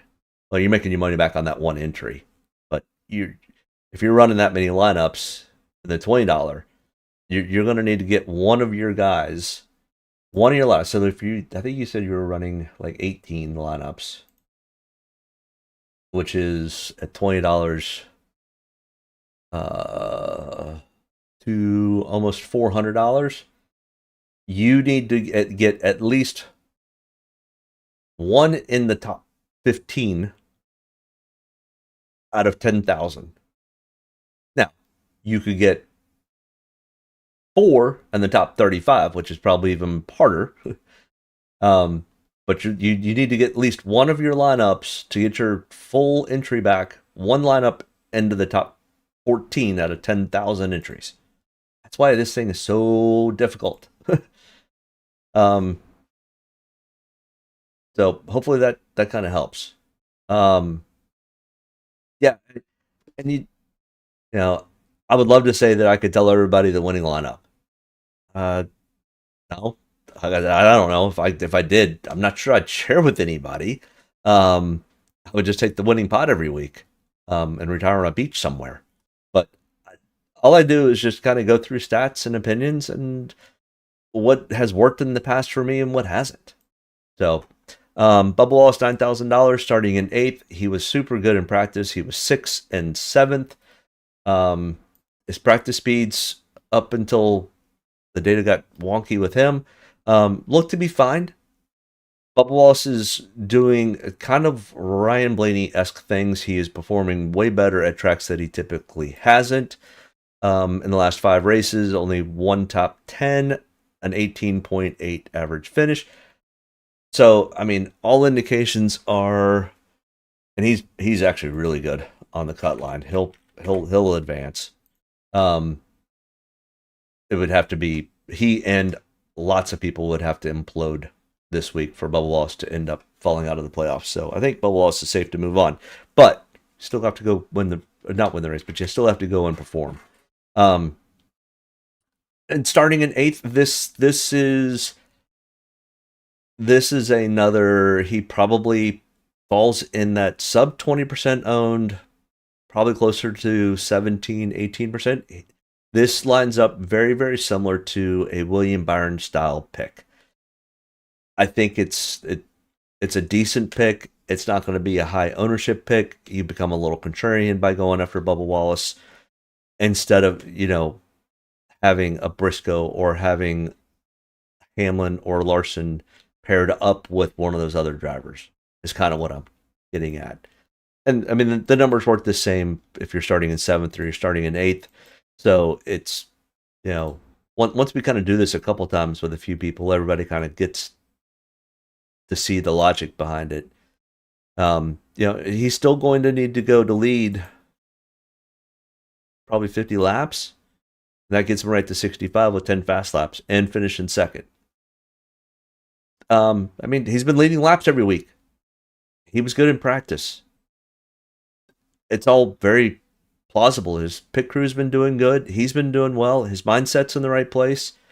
He's pretty much on to the next round. So go out and just run your race. Have fun. And that when those things happen, that's when Bubba Wallace feels his most comfortable. And that's when he does his best work.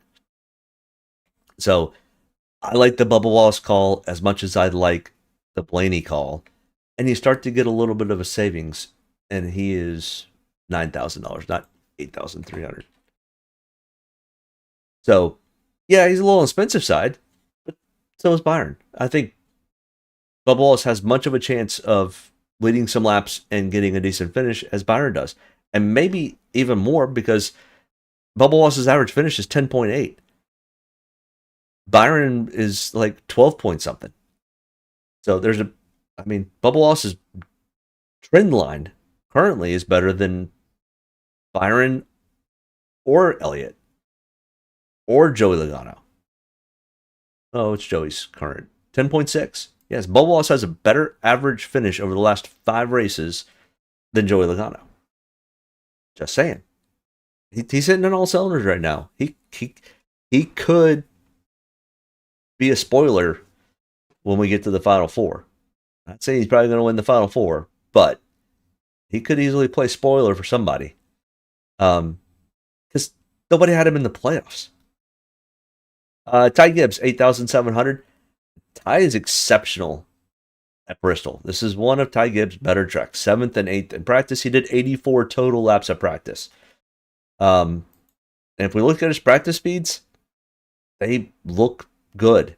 He's starting in 4th, starting a little far up, but he's led laps here before. But that being said, Ty Gibbs, in my opinion, is where Bubba Wallace was 2 years ago with the mental headspace. He just can't seem to get out of his own way. Plain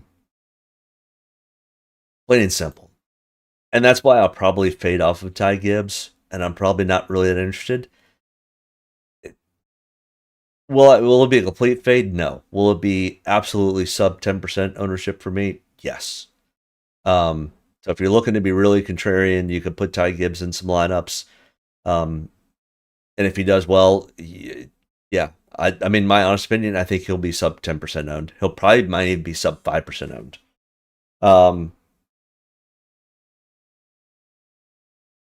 So yeah, this is probably one of the ones that I probably will have very little ownership in.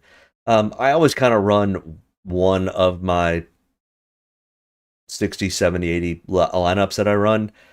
I always run team lineups. So I'll run a full Penske style lineup. I'll run a full Hendrick style lineup, and I'll run a whole Gibbs lineup. So he'll end up showing up in a lineup like that. But other than that, I probably won't have much. And I don't advise anybody to do those. They rarely ever work. Every once in a while, you'll get a one-off to where a Hendrick will get all 4 cars in the top 5, or Joe Gibbs will, but it's rare. So, Tyler Reddick, 8,500. I mean, this is another one. Starting in 14th, he has an average finish here of 21.6. He is about as bad here as Joey Logano is bad here. And I mean, his practice speeds were 11th, but he fell off to 25th. They were started off okay, and then just got a little bit even worse. So I don't like the Reddick on short tracks. Just doesn't do well. I mean, he's got a 14.6 average for the last 5 ovals, 21.6 average at Bristol in the last 5. There's just, in his practice speeds, there was just nothing there. So why I don't, and he would need to finish. So we're down to 8,500. We're down to the 60-point range. He would need to get to at least top 3. What do I think of a total Toyota lineup? Risky. Like I said, I run them and if I'm running 60, 70, 80 lineups, I will have a Toyota lineup. 1 out of 70. And I don't really expect much out of it. I do it just to kind of, for that one-off chance that they get all 5 cars or all 4 cars in the. I mean, I don't have a problem running. I wouldn't have a problem running a. If I were to run a Toyota lineup, I mean, where's Eric Jones and. Let me get down here. Eric Jones is starting 27th. That's probably okay. John Hunter's starting in 19th. That's probably okay. So you could run one of the 2 of them to save you some money. You could really go way off the deep end and go with a Riley Herbst, who had a decent practice, but even when he's had decent practices, it hasn't been great. I'm just not sure who you would pair a Briscoe, Hamlin, Bell lineup with, other than a Jones or Nemechek potential. Because I don't like Reddick and I don't like the Gibbs play. That's an opinion based on some stats. I just don't think they give for them to get upside. It's really hard. I mean, we're talking about Tyler Reddick would need to finish in third just to get close. And honestly, he would need to probably lead 25 laps, would get him to 65. And honestly, I just don't see where a Tyler Reddick who has a 21.6 average finish up there. And it's not like the trend line is his friend right now. It's a 14.6. So I don't like the Ty Gibbs play. I don't like the Tyler Reddick play. Like I said, you could run the John Hunter or Eric Jones with those, but then you're still going to have to get different somewhere else. And that would put a Chevy or Ford in. So it's not a full Toyota lineup. You could a mostly Toyota lineup, which I don't have a problem with. But yeah, the real key is going to be, I think there are enough really good drivers starting up front that we can pick and choose who the 5 or 6 drivers that we should target. I think we've already been through most of them. Who to fade, who not to fade, who to take, and who not to take to be contrarian or not. The question is going to be then, who is inexpensive that you can pair up with them? And we're kind of in this middle ground of nothing really seems to work quite right. I mean, we got a Ross Chastain starting in 13th. Practice speeds were fine. He is 19 points to the good. So he's not in a safe space to make it to the next round. But if he gets his average finish of 12.2, in the points world, it's probably going to be plenty fine. He's not going to lose anything on the field. He's not going to gain anything on the field. And he'll move on to the next round in the playoffs. So, in my opinion, Ross Chastain's goal, he always wants to go win. I understand that. But they also have another goal of making it to the top 12. Period. And then they can potentially fight. But Ross wants to make it deeper in the playoffs this year. Question is, does he want to force the issue and potentially try to get 1 or 2 more spots better, or just make it to the next round? And this is what I don't like about the potential of next year having, this potential change of going back to whatever it was, 2004, when we had a full season of points. I understand, but it becomes this, it will change the dynamic of how we build lineups. I could tell you that right now.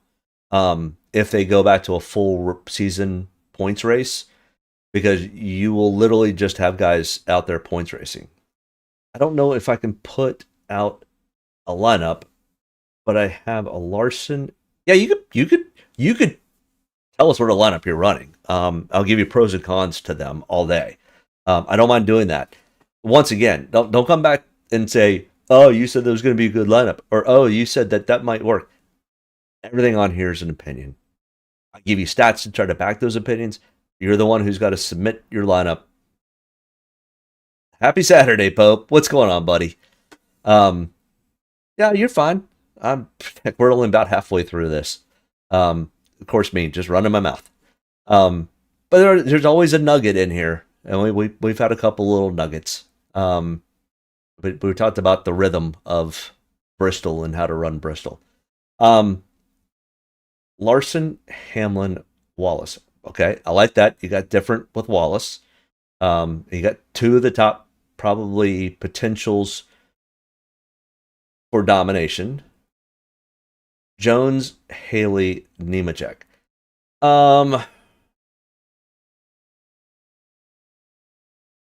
Where is Haley starting? He's starting decent, isn't he? I know he had a good practice on the charts. Haley is starting 17th. I think that's. I would have been better if Haley were starting somewhere in the 20s. But we'll get to him in a minute. Let's start knocking these guys off here. I feel like I was close last week, but missed on Briscoe. Yeah, I missed on Briscoe too. I just did not see Briscoe doing that well. Yes, Jim. Thank you, 17th. Yeah, I missed the Briscoe, which killed me.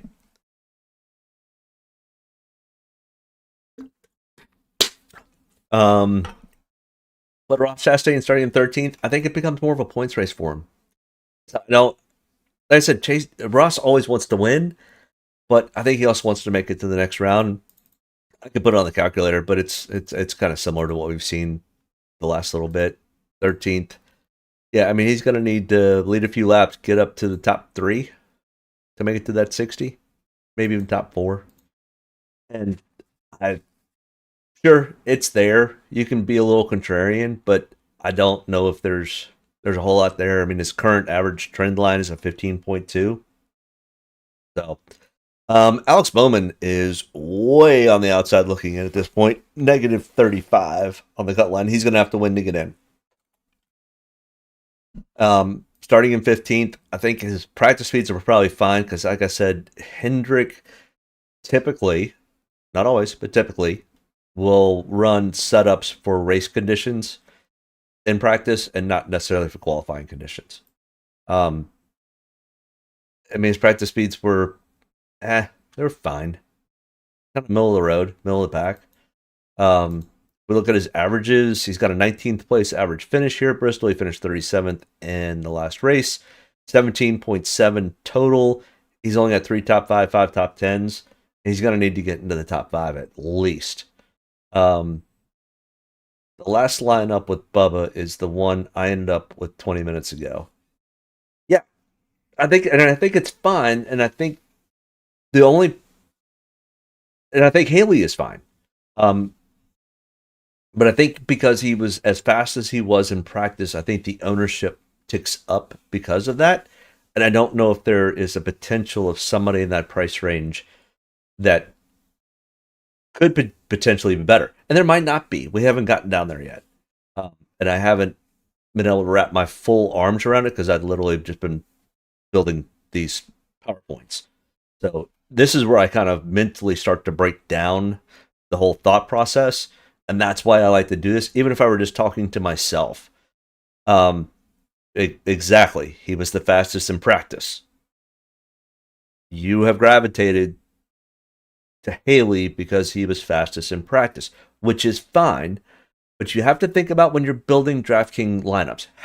Unless you're playing in a cash lineup, which is small field, it's the double ups, it's the 50, the 50-50s.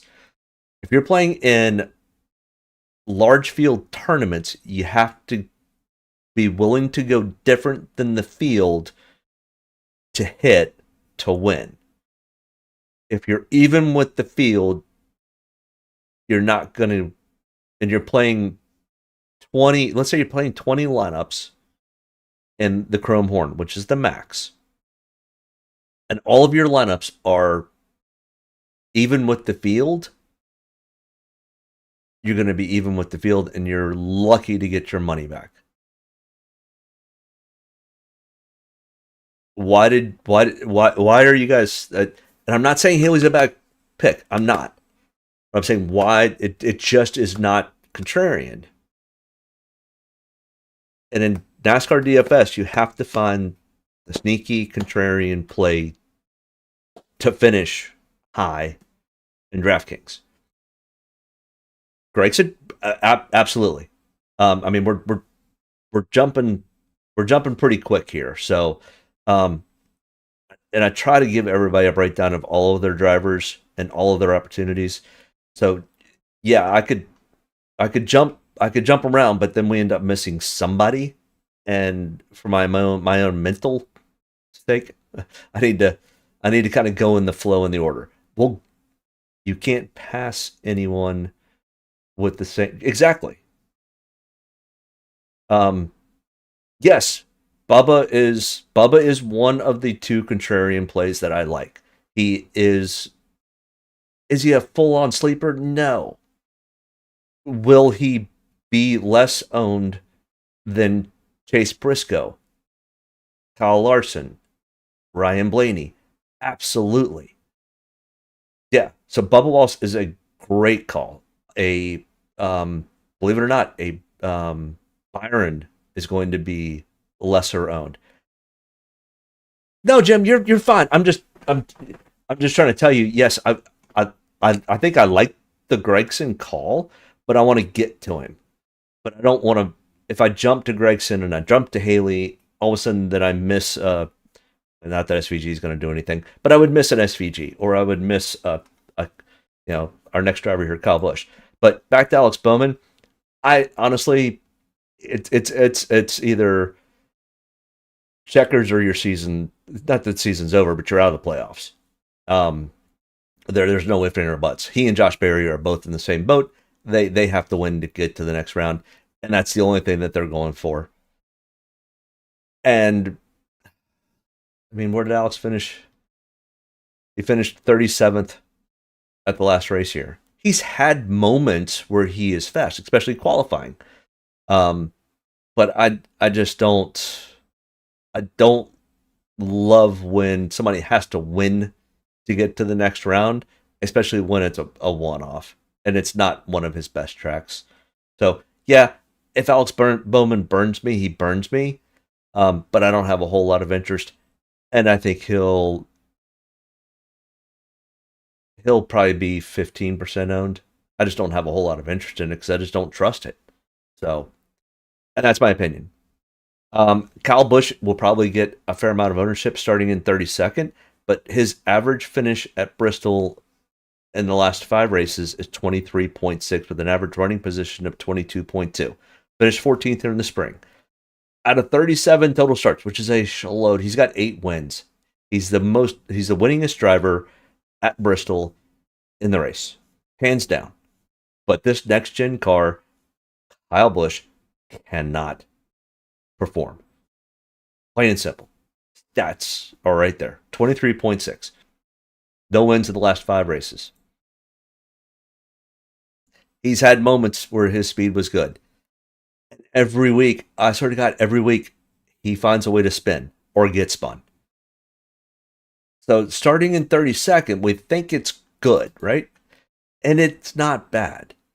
But at $8,000, once again, it's like the Briscoe call. Now, he doesn't need to have the home run, but he's still got to get to 60 points probably. So that's at least 7th. I mean, and we're talking about a 23.6 average finish for the last 5 races at Bristol. 14.8 over the last 5 races, so the trend line's been better. But he's going to need to get a top 10. I think if he gets to top 10, he has 8 fast laps. I think that's fine. Doesn't need to lead any laps. I don't mind the Kyle Busch play. But and this kind of goes back to the whole Haley was fast in practice. What you gravitated to that because he was fast in practice. Kyle Busch still has the name recognition, and now the starting spot, he'll get play. I'm fine being even with the field on Kyle Busch, which will probably be 20%. And I think that'll be about it. Because everybody also knows that the trend line has not been Kyle Busch's friend in this next-gen era. Well, that being said, I mean, all you got to do is get the 10th Kyle Busch. When you've had 8 wins at this track, figure out a way. That's been a real trouble lately. So, I mean, it's a little bit buyer beware. There's a little bit of a, it's a little catch-22 here with taking Kyle Busch. You just have to be careful, or not have your full expectations that he's going to have a great race. It sounds like you analyze the same way Bristol should be run today, throttle by throttle. Yeah, exactly. Brad Kozlowski, $7,800 starting in 18th. I actually kind of like this Brad K pick a little bit. 13.2 average finish for the last 5 races here. Finished 16th in the spring. The price tag is a little bit pricey for me for Brad, but I don't necessarily have a problem with it. I don't think I'll have much. Actually, I don't know how much ownership I'll have of it. 14.2. I mean, the problem is starting in 18th, he needs a little bit more runway to really get any points. I mean, yeah, he had some blistering fast laps in here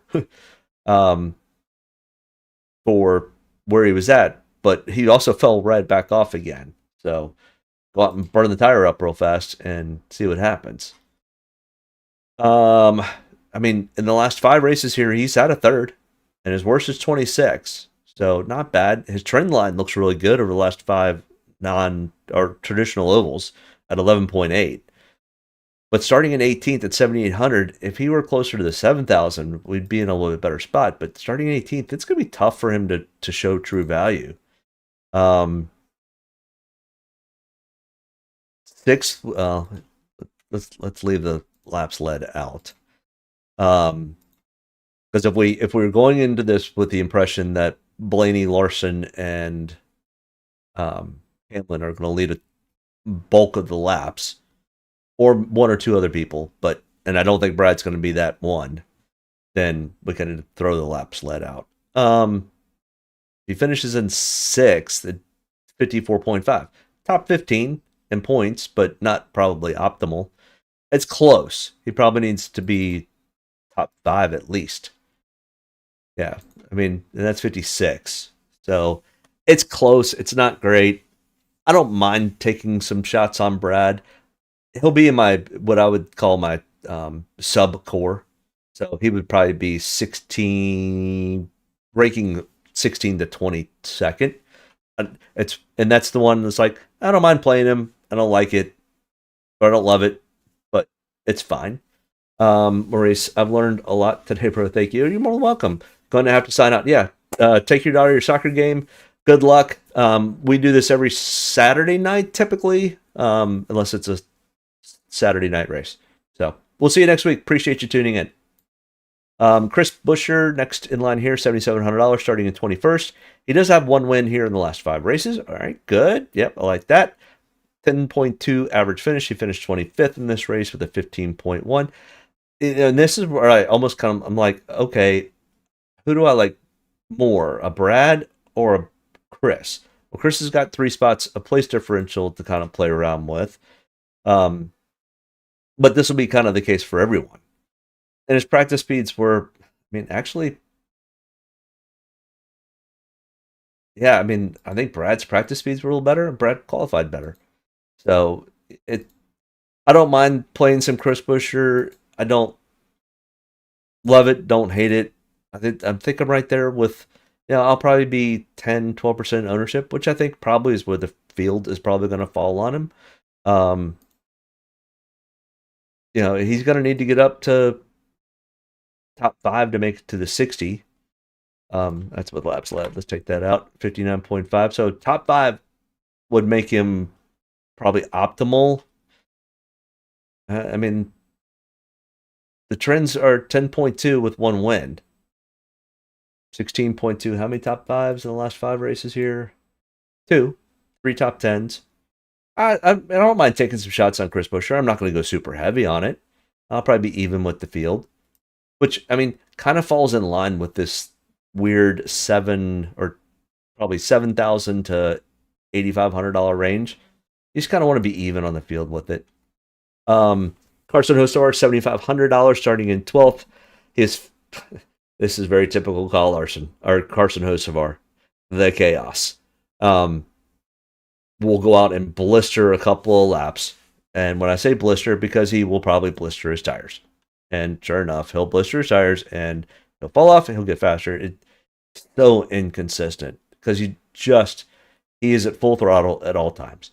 He has no other speed other than go, which is a lot of ways fine, and I like to see it. But an average finish of 16.8, it's either he will finish top 5 and have a super impressive run, which I put at about a 10 to 15% chance, or he will finish 25th or worse, which I kind of give about a 60% chance. And the other part, he'll just kind of finish where he starts. So the odds are he's probably going to, my opinion, he's going to finish where he starts or worse. there's probably a 10 to 15% chance he finishes better. Sure, it's there. But if we're looking at, I've always compared Carson and Ty Gibbs as the two who's going to win first. And I think Ty Gibbs has a better shot at finishing first today than Kyle Larson or Carson Osterwar does. But starting in 12th, I mean, he's going to need, he's going to have to almost win to be close to the optimal. And I just don't think Carson Osterwar is the one that I think is going to win. So I will probably fade off of Carson Osterwar. Austin Dillon, 7,300. Austin Dillon is minus 11 to the cut line. It's been nice having you in the playoffs, Austin, but I don't think you will move on. Anything's possible, but Bristol, he's got a 20.6 average finish. Only one top 5 and 20 total starts here with 4 top 10s. So, yeah, probably not real interested in running a whole lot of Austin Dillon. I think he kind of will finish where he starts. He's probably going to have to win or have some really good stage finishes to make it into the next round. Yeah, I think I'll probably fade off of Austin Dillon. I don't mind the call, to be honest, but I don't love it either. Zero that out and give him 5 fast laps. 23rd to 11th, 46.2. I mean, like I said, I just don't see where Austin Dillon gets to a top 5 or top 7 to get to 55 points at 7,300. Yeah, I mean, I give it probably sub 5% chance of doing that. So, if you're running a cash game or a cash tournament or double up or something like that, I think Austin Dillon ends up being in 1 or 2 of those lineups. But in a tournament lineup, I just don't feel great about it. So this is not one of the ones that I go to. So Austin Cindric starting in 3rd. This is another one. He's just starting way too far up for me. He's got an average finish of 22.6. 3 top 20s, but he's just starting too far back. And there's just nothing in the practice speeds. Yeah, he's okay, 9th and 10th. But that's Christopher Bell. Hold on. I'm not going to worry about it because he's starting in 3rd. I just don't. Do I think Austin Cindric beats Hamlin, Larson, and Blaney and laps led today? No. I don't. Do I think he could potentially finish in 3rd? Yeah. Could he lead 20 laps? I mean, maybe. So, I mean, that puts him in there. So, I would say he's not a full... If you're looking to be contrarian, this is super contrarian. Because I think Austin Cindric might be 10% owned. So, and there's some savings here. So, you could potentially look at a Larson, Blaney, Larson... Hamlin, Blaney type of lineup. Maybe even try to fit in. Now, yeah, you could run 2 of those. Run Byron, Cindric, and then 2 cheapos. But I mean, it's tough. And just the problem is Austin Cindric just has not shown that type of speed at Bristol. And Penske hasn't shown that type of speed at Bristol. But the combination between the two, I just think he outkicked his coverage for this. Can he make it to the next round? Austin Cindric is 11 points to the good. He just needs to have a good solid finish. He needs to not wreck and finish the race. Get a couple good stages, which, I mean, it's fine, but if he doesn't lead any laps, let's say he doesn't push and go to lead any laps, and ends up having a decent finish in 8th, well, it's 40 points. It's still above the top 15 cut line, but it's not going to be optimal. So you could take a couple shots with him, but I'm not expecting a whole lot. It's definitely very sleeper, very contrarian to take an Austin Cindric today. Ryan Preece, $7,000, starting in 20th. He was 10th in single lap, 12th, and 10 lap consecutive average. Average finish of 13.3, not bad. Finished in 20th in the spring race. He was fine, better than average. Starting probably right down the middle at 20th. That's about the average spot.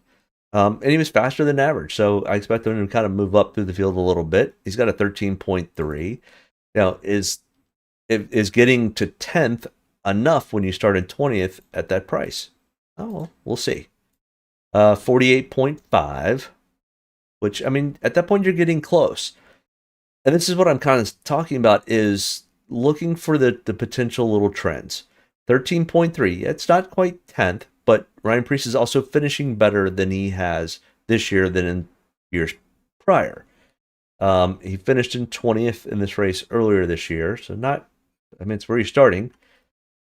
The practice speeds actually look really good to me. So I don't potentially mind taking some shots on Ryan Preece. I think he probably is in around the lead lap the entire day. And all he's got to do is go get to 10th place, and he gets real close to that 50 optimal line. So I don't mind the Ryan Preece call at all today. So I'll have, am I going to be heavy on it? No, I'll probably be 20% ownership, which will probably be heavier than the field. Josh Berry starting in 10th. I mean, you want to talk about a guy who just hasn't had any luck in this playoffs. I mean, it's just been bad. Can he turn that luck around? I mean, he's going to have to win to get in. He's 45 points from the cut line. It's an absolute win in your end. And it's the only thing they can do. If I play just one SE line today, what two drivers are a must? I mean, a must would also probably end up being the two highest owned drivers. And I think I think Briscoe is one. And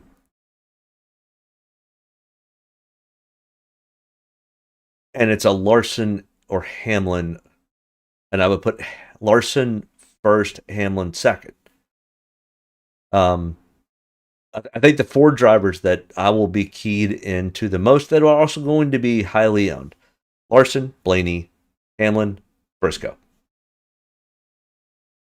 And which two of those four end up having the day I need them to have? Flip a coin. To be perfectly honest, Pope, I wish I had a crystal ball. But those are the four drivers that I feel the most confident should have a good day. Which one has the better day? I don't know. Any of them could have a flat tire. Any of them could have a mechanical failure. Any of them could be Josh Berry from last week. It's Bristol, baby. It's anybody's game. But Josh Berry, starting in 10th, is above the average line in practice. The trend line is not kind to him at 26.6. I don't need to put on a calculator because I'm not sure he goes and gets a win, and to 10th place isn't going to cut it either. So I mean, I'll put it on just because, but I don't think he gets any better than 10th, and that's 42.3, and that's if you lead laps. I don't see it happening. Maybe just luckily you get 3 fast laps. I mean, that's barely at the cut line for the top 15. So I'll fade off of Barry today. AJ Allmendinger, I mean, great job on your qualifying. And he was fast in practice, but an 18.4, 21.2. I mean, I think AJ ends up having a decent day, but I think it's more of like a 8th place finish. And if you finish in 8th, starting in 1st, to get to at least 50 points, let's put him at 8th. How many laps do you have to lead? 50? 75?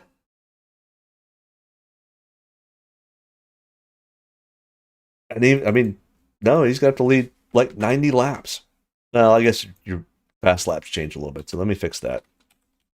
Let's go back to 70. We'll give him 25 fast laps. That puts him at 57. If he starts in 1st, is able to lead a chunk of the first stage, have 25 fast laps, and fall to 8th.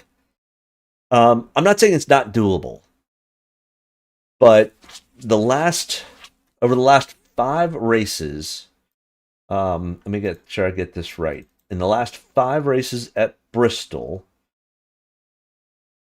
the pole sitter and outside pole sitter have only finished in the top 15 twice. And only once in 2023, Denny Hamlin and Bell led a ton of laps and finished 3rd and 1st. And they both got 115 Draftkings points. Other than that, Josh Berry started in 2nd, finished in 12th, and had 36.7 points, but was 14th out of the total points. So, I mean, I could share the screen with you here. This is kind of how I built this when I look at it. I just take the total, who it is, their starting spot, their finishing spot, and how many points they get, and top 15. And when you start to go cross, Josh Berry finished in the top 15, spring of 24, and Christopher Bell and Denny Hamlin, 1st and 2nd, 2023. So that's kind of what I look at for reference. SVG starting in 28th. He's only run here once, not 3, once. And he finished 38th. He's kind of in the same boat. He's going to need to win to get in. He's minus 15 on the cut line. It's been nice having you in the playoffs, Shane. Go have a beer with Austin Dillon next week. And I think pretty much everybody below the cut line is going to be there. Austin Dillon might have the best chance of potentially getting in. So, but he's going to need a lot of people to have problems. I mean, SVG's, you can run him, but I'm probably not going to have much ownership in him. His pit crew is also not great. And he can make up for the issues with the pit crews on road courses, but you can't make up for it at a Bristol or on a traditional oval. So, Ricky Stenhouse Jr. starting in 11th. Whoa. Way outkicked his coverage. Average finish of 25th, 18.2 over his total career. Only has, he actually, this is one of his better tracks at an 18.2. But starting 11th, I just don't trust Ricky Stenhouse at all. I think he could potentially finish kind of where he starts at best. But at 6,400, that's probably not going to be enough. Now, if you think that he can go out and, he gets 10th, that puts him in the top 15. He'll be very low owned. And for it to work, he's going to need to get to 6th and have 10. That probably still doesn't really cut. He's going to have a top 5. And there's nothing in the trend line anywhere that shows that he can get a top 5. So I'm just not interested. He's starting too far up. Eric Jones is in a decent spot. But when we look at the averages, it's a 24.2 average finish, 26th in the spring, 14.8 for a total history. Yes, Toyotas are getting better. Legacy's getting better. There's room to run. I'm not saying I won't play him, but I'll probably be 15 to 20% on the ownership range because that the fact that Legacy is running better, and they're finishing races better. And all he's going to need to do is get to 10th. So I'll have some shots on him, sure. Not going to be super heavy though. It'll probably be 15-20% is probably what I'm looking at, which will probably be about even on the field. And same thing with John Hunter Nemechek. Starting in 19th, he was 12th in single lap, 28th in 10 lap. A 20th place average finish, total 5 starts at 18.6 average finish. practice speeds were fine. They were about average, and he's starting kind of in that average spot in 39th. He has been running better lately. He has an average finish of 13th over the last 5 traditional ovals. And I mean, starting in 19th, get to 9th or 7th, puts you real close with a couple extra fast laps. We'll put you over the 50 spot mark. And at 6,200, 50 gets you in. So, can John Hunter do what he has been doing recently? Yeah, good possibility. I don't mind the John Hunter play. We talked about that earlier as being one of the cheaper options. I don't mind the Eric Jones. I think Eric Jones will have some ownership. I think John Hunter will have some ownership. But because you got different, so Jim, if you're still out there, if you got different with the Wallace call with the Hamlin Larson build, I don't mind the Nemechek play, and I don't mind the Jones play. We're getting close to the Haley play. We're starting to cruise through these. Michael McDowell starting in 25th. He's got a 13.8 average finish here at Bristol. That's good. Did finish 30th in the spring race. Practice speeds were good, but sometimes a little inconsistent, a little bit fast at spots. Yeah, I mean, a 13.8 average finish with 4 top 20s. I mean, starting in 25th, you're going to have to get to, let's see, 10th with 3 fast laps. Okay. Is the average finish of 13.8? Finish 3 spots better than your average? Okay, I'll take that. Yeah, I like the Michael McDowell play. I like the John Hunter play. I'm fine with the Eric Jones play. I think Eric and Michael McDowell probably end up getting a little bit more ownership than Nemechek because of the starting spot. Daniel Suarez, oh boy, starting in 35th. I mean, his average finish here is 24.4. And I'm sorry, Trackhouse has probably completely given up on the 99 cars at this point. They have put all of their resources into SVG and Ross to get them onto the next round, and Daniel has to know that at this point. Daniel will end up probably 3 to 4 laps down, just under normal running circumstances, and starting 35th. I think he's at best gets to his average of 24. His practice speeds were worse than average, so yeah, I think he moves up, but I think it's only to maybe his average of 24th, and that's 31 points, and that's with 5 fast laps, and I don't see that happening. Don't put that at 0. It's 29 points. It's under the cut line. Corey Heim, 5,900, starting in 38th. Corey will get some ownership because he's starting shotgun last. No room to go but up. And I think as long as he doesn't have a mechanical issue or have an incident, I think he's going to do everything in his power not to do that. I think he probably ends up 3 laps down, but finishing probably 23rd, 24th. But unlike Daniel, he's only got to get to 45 points. And 38th, let's say he gets to 23rd. 34 points.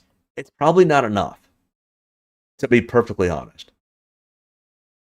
But if he can go and get the 20th, and he has, let's say he just has 2 fast laps out of randomness, 41.9. That's well inside the top 15, and he gets close to optimal. If he gets to 15th for some odd reason, it's definitely in the optimal range. I think that's a real far-fetched for him to get to 15th. I think it's much more realistic somewhere between 20 and 25th. I don't mind the Corey Heim play, but him starting in 38th and being Corey Heim, he's going to get some ownership. All right, finally made it to Noah Gragson. He was 35th and 36th in single lap, 11th in 10 laps. So definitely improved over his fast lap. Yeah, I'm typically much more concerned always about the 10 lap average than I am the single run speed. An average finish of 23rd. Let's look at his speed. I mean, for all parts, he was as fast as Ryan Blaney for a good chunk of practice. And he's starting way further in the back. So absolutely, whoever said Gregson, Jim, yes. I think Gregson's probably in play. Especially if he can just go get close to his averages. And because of his speed, we could bump his averages up a little bit. So go get me an 18th, Noah. And that's 39.25. Probably not close to the optimal that we need. But kind of like Corey Heim, if just something happens to fall just right and you get to 13th, you're definitely in there. 15th probably puts him in there. Now, he'll probably fade off of ownership starting in 30th. It's not quite far enough back, I think. Yeah, I mean, and his trend line actually looks really good at a 22.8. That's actually quite surprising where he was 3 months ago. Andrew Gregson was in winning lineup last fall. Yes, he was. So yeah, Gregson actually runs this track really well. He looked good in practice. He slipped in. He had a turn 3-4 where he got real loose and had to catch it in qualifying, and that's why he fell back. Or I think he would be starting further up. So yeah, I absolutely love the Gregson call. I think he'll have some ownership, though. I don't think it'll be as high as a Corey Heim. So I think Corey will probably take some of that ownership. Our other one that we kept bringing up, Justin Haley, starting in 17th, was really good in practice, at least for moments and times. He also had some moments and times where he was not as good in practice as this says. He's starting in 17th. I mean, he is absolutely fighting for tooth and nail for his seat. He needs to have a good, solid top 10 finish. So let's just leave it at that. Briscoe, Hamlin, Larson, Gregson, Gilliland.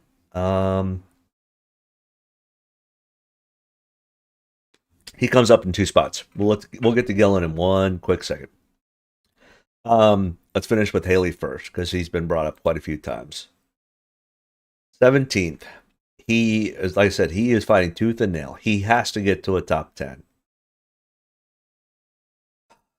Puts him to 41.45.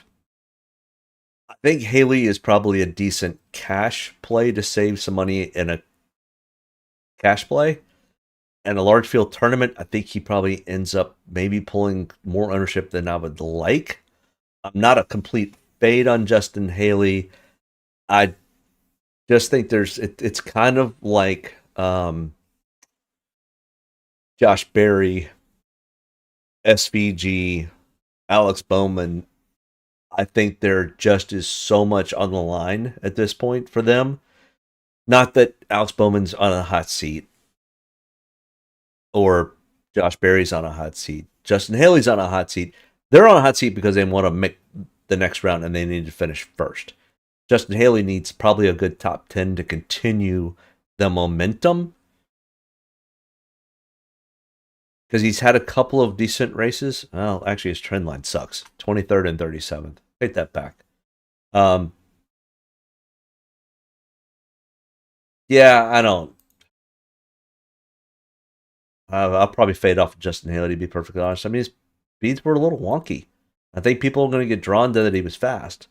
So I'm a fade on Haley, to be perfectly honest, Alan. Now that I look at it, other than the fact that he needs to do well. So he could potentially get the 10th, and it ends up being okay for a cash lineup. I'm not sure how strong it is for a tournament lineup. Zane Smith, 24th in qualifying, 15th and 6th in practice. 26.3 average finish for 3 starts, not 4. So not great. Practice speeds started off well, and then it got a little wonky. It's hard to say if that was because of traffic or whatnot. It's hard to say. it's just, I mean, it's kind of right there. I don't mind running some. I'm just not going to have a whole lot. I just don't trust Zane. He's too inconsistent. If he gets to 10th, it's a 50. Definitely, and that would definitely put him in play. If he gets to 16th, it doesn't. 13th, kind of in play. So is he a top 15 when he has been a 26.3 and a 21.2 over the last 5 races on traditional ovals? I don't know. Todd Gillen starting in 36. I mean, I see why you're pulling the Gillen card because he is starting in 36th. And at 5,400, no room to go but up. But, I mean, if you look at his average trend line at the last 5 traditional ovals, it's 28.6. And, I mean, his practice was almost non-existent, to be really honest. How many laps did he do? 23 laps. How does he do 23 laps of practice? And Ty Gibbs did 84. How many did Noah do? 56. I'm looking at the rest of front row. So 56, 56, and then Todd Gillen only goes and gets 23, which means he's either hit something, had a mechanical issue, or his car was junk. Now, they've got a long time to work on it, a long time to get it better. But if you've got an average finish at 25th, I don't know if that's 28 points. I mean, once again, will I have some Zane Smith? Yes. Will I have some Todd Gillen? Yes. Do they potentially end up outperforming my expectations? Absolutely. But all I have to do is go on averages, and the averages don't look good for either one of them. Their practice speeds don't look that good for them. Austin Hill starting in 33rd. So I don't mind. I mean, I don't know what else would fit. I don't know what that pricing turns out if you have any money left over. You know, if you've got any money left over, or is there a savings down here? Yeah, I mean, I think I almost like the Austin Hill, or maybe the Riley Herbst call. Ugh, God, it just gets really gross down here. I'm sorry. It's where we are deep in the muck at this point. I mean, Austin Hill for who he is, and if you looked at his results yesterday in the Xfinity Series, they were not good. If you look at his total history at Bristol, they're fair. He's at best okay at this track. So I would rather take Corey Heim over Austin Hill to finish this race. Both of them could do it. Both of them could potentially have top 15s. Just because of they just went out, stayed everybody's way, and finished 2 laps down, and finished in 15th. They finished in 20th. I'm gonna put them in the top 15. Any spots any better than that, and it's a plus. I said it's not a home run by any means. It's at best a sacrifice fly. Ty Dillon. Oh, 37th. 17th and 16th. Average finish 30th. 12 total starts for the 21.3 average finish. All right, I like his total history here.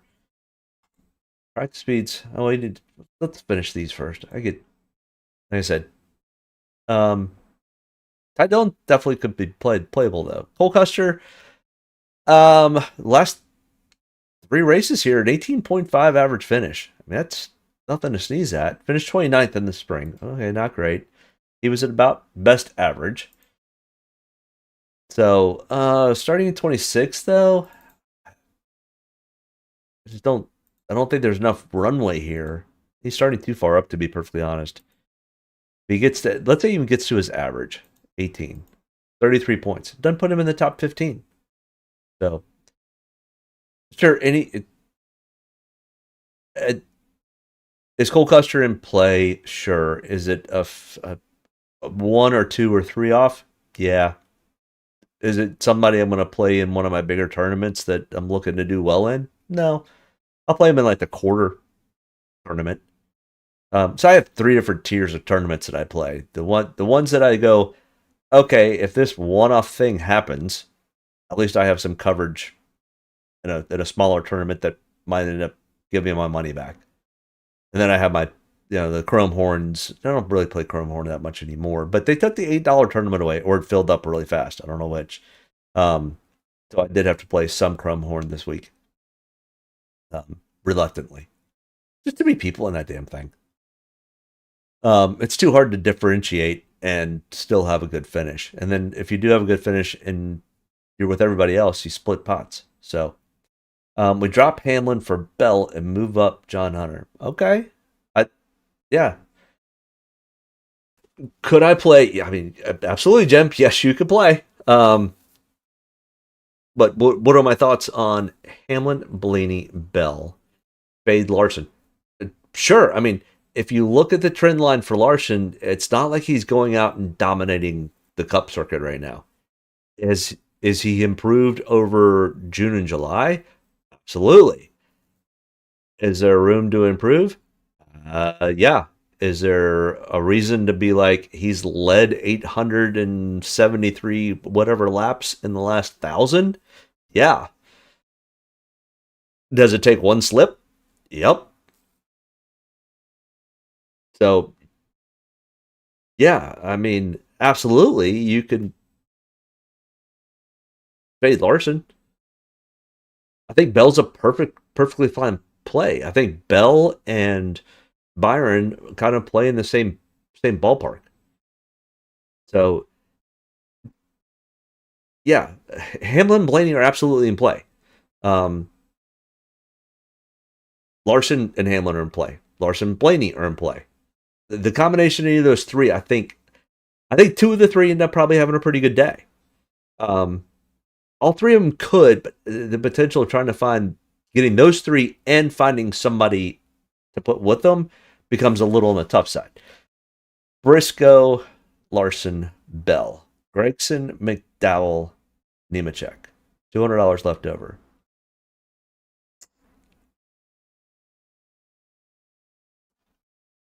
Yeah. Where's Bell starting? Bell is 10,200, starting in 9th. I mean, you could even slide to William Byron. I mean, like I don't like Pope. I don't mind that lineup at all. Like the Briscoe, Larson, Bell, Gregson, McDowell, John Hunter. $200 left over. You could, and I'm not saying you need to change the lineup any, but you could come off of Bell and go to Byron also. So if you're running 20 lineups, this is kind of how I'll start some of my lineups. I'll go with that Briscoe, Larson, Gregson, McDowell, John Hunter. Run a Bell, run a Byron, and a Wallace. And I think the Gregson, McDowell, and John Hunter are fine. And if you have $1,200 left over, that's okay. Now, Bristol typically does not have much money left over. The spring race, no money left over. The fall race last year, no money left over. The spring 24 race, no money left over. The 23 race, we had $1,800. So the last 3 races have been dead spot on, which is a little unusual. All right, let's go back to finishing this up. We're almost done, and I've got to get my son to the golf course. He and his buddies are playing golf today. And I've been on here for, 2 hours and 45 minutes. Good Lord, I could talk a lot. $5,000 for Riley Herb starting in 29th. He was second and 13th. I mean, he was fast in practice. Now, I finished 28th in the spring, starting in 29th. I just, I don't see any upside here. I don't know where he finishes top 25. Practice speeds were good, but he always tends to find a way to screw it up or get screwed up. So, yeah, Ty Dillon starting that far back absolutely is in play. He's got a 21.3 average finish at the track. recently has not been as good, and a 31.4 on the trend line. Yeah, I mean, what did we say he was at? Sorry. 21.3. Let's just plug that in and see what 21st gets us. Start in 37th. Get to what did we say? 21? 23rd, I think. We'll start with 23rd. 33 points. It's close. No, it's 21. That would put him there. If he got to his average total without leading a lap, not even getting into the top 20, I think he makes it into the optimal. So, yeah, I don't mind the Ty Dillon. Now, this all is dependent on, because you could run a Briscoe, Larson, Bell, Gregson, McDowell, John Hunter that end up scoring more points, and it fits. So, but if Ty Dillon ends up fitting, I think there's a decent shot that he can go and get. I mean, especially you got to think his teammate went out and got the pole, and Ty Dillon is starting 37th, and it was all because he got loose middle corner of 3 and 4, so he just overdrove it. Cody Ware starting in 34th. I mean, you want to see some practice speeds? Whee! It's like a roller coaster. No interest. I just don't care. So yeah, I think we've beat it to death at this point. Hamlin, Larson, Bell, Briscoe, Blaney, Wallace, Byron, absolutely are all in play. In fact, that would probably be my 7 drivers out of my 15 to start that are expensive ones. Coming from the back to the front, looking through the list here,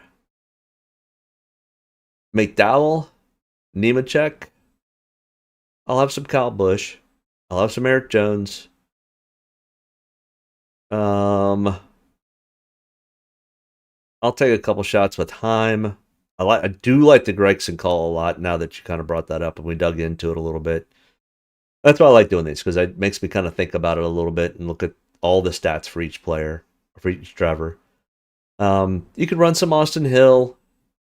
I just don't expect a whole lot. He's finished once out of all of his Cup starts and done okay. But yeah, I don't necessarily like the Justin Haley play. The Suarez, flip a coin. It could work, it could not work. Eric Jones is probably fine. Kyle Busch, take some shots on it. Austin Dillon, remember, he's got to win to get in. So there is that upside that he's going to probably try to drive his backside up, which could bite him in the butt. Logano, nope. I just don't see it, don't feel it, don't like it. All the things. I don't like the Reddick play. I don't like the Priest play, starting too far up. Ross, Alex they're okay. Don't love them. Don't hate it. So, all right. We are at almost 3 hours. Good God. All right. 200 views in, 18 people watching right now, and only 11 likes. Do me a favor, hit that like and subscribe button. I really appreciate it. I'm going to let everybody get to their Saturday. I got to get my son to the golf course and let him play with his buddies and get back and build some lineups to watch a race tonight and watch some college football. So I appreciate everybody tuning in. We'll see everybody next Saturday. Where do we go next week? What is the next scheduled race? I always get confused. We are going to New Hampshire. So we'll do this Saturday night at about 9ish, depending on college football and on Xfinity. I don't know what the rest of the weekend schedule looks like. And I don't see it listed right here, so I'm not going to bother with it. Either way, I appreciate you tuning in. Good luck, everyone. Let me know if you end up hitting. Jim, good luck on your lineups. I appreciate you tuning in. You're more than welcome for the information. Hope it helped. Like I said, it's just information, and it's free. So don't blame me. I just happened to give it. Have a good one. Thanks. Bye.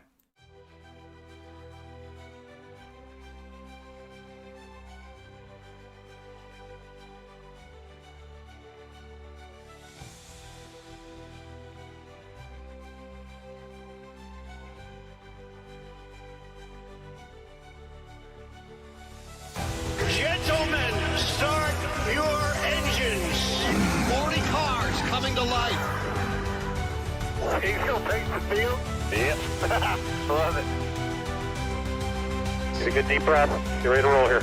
Only about one thing tonight, getting the W, so gotta be around at the end to do that.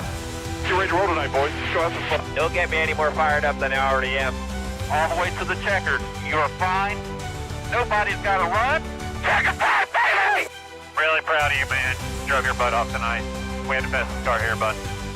Yeah, boys. Way to rebound. Great job. Great job, bud. Really good job. Appreciate you hanging in there with us all weekend. What a weekend. Good job. Thank you.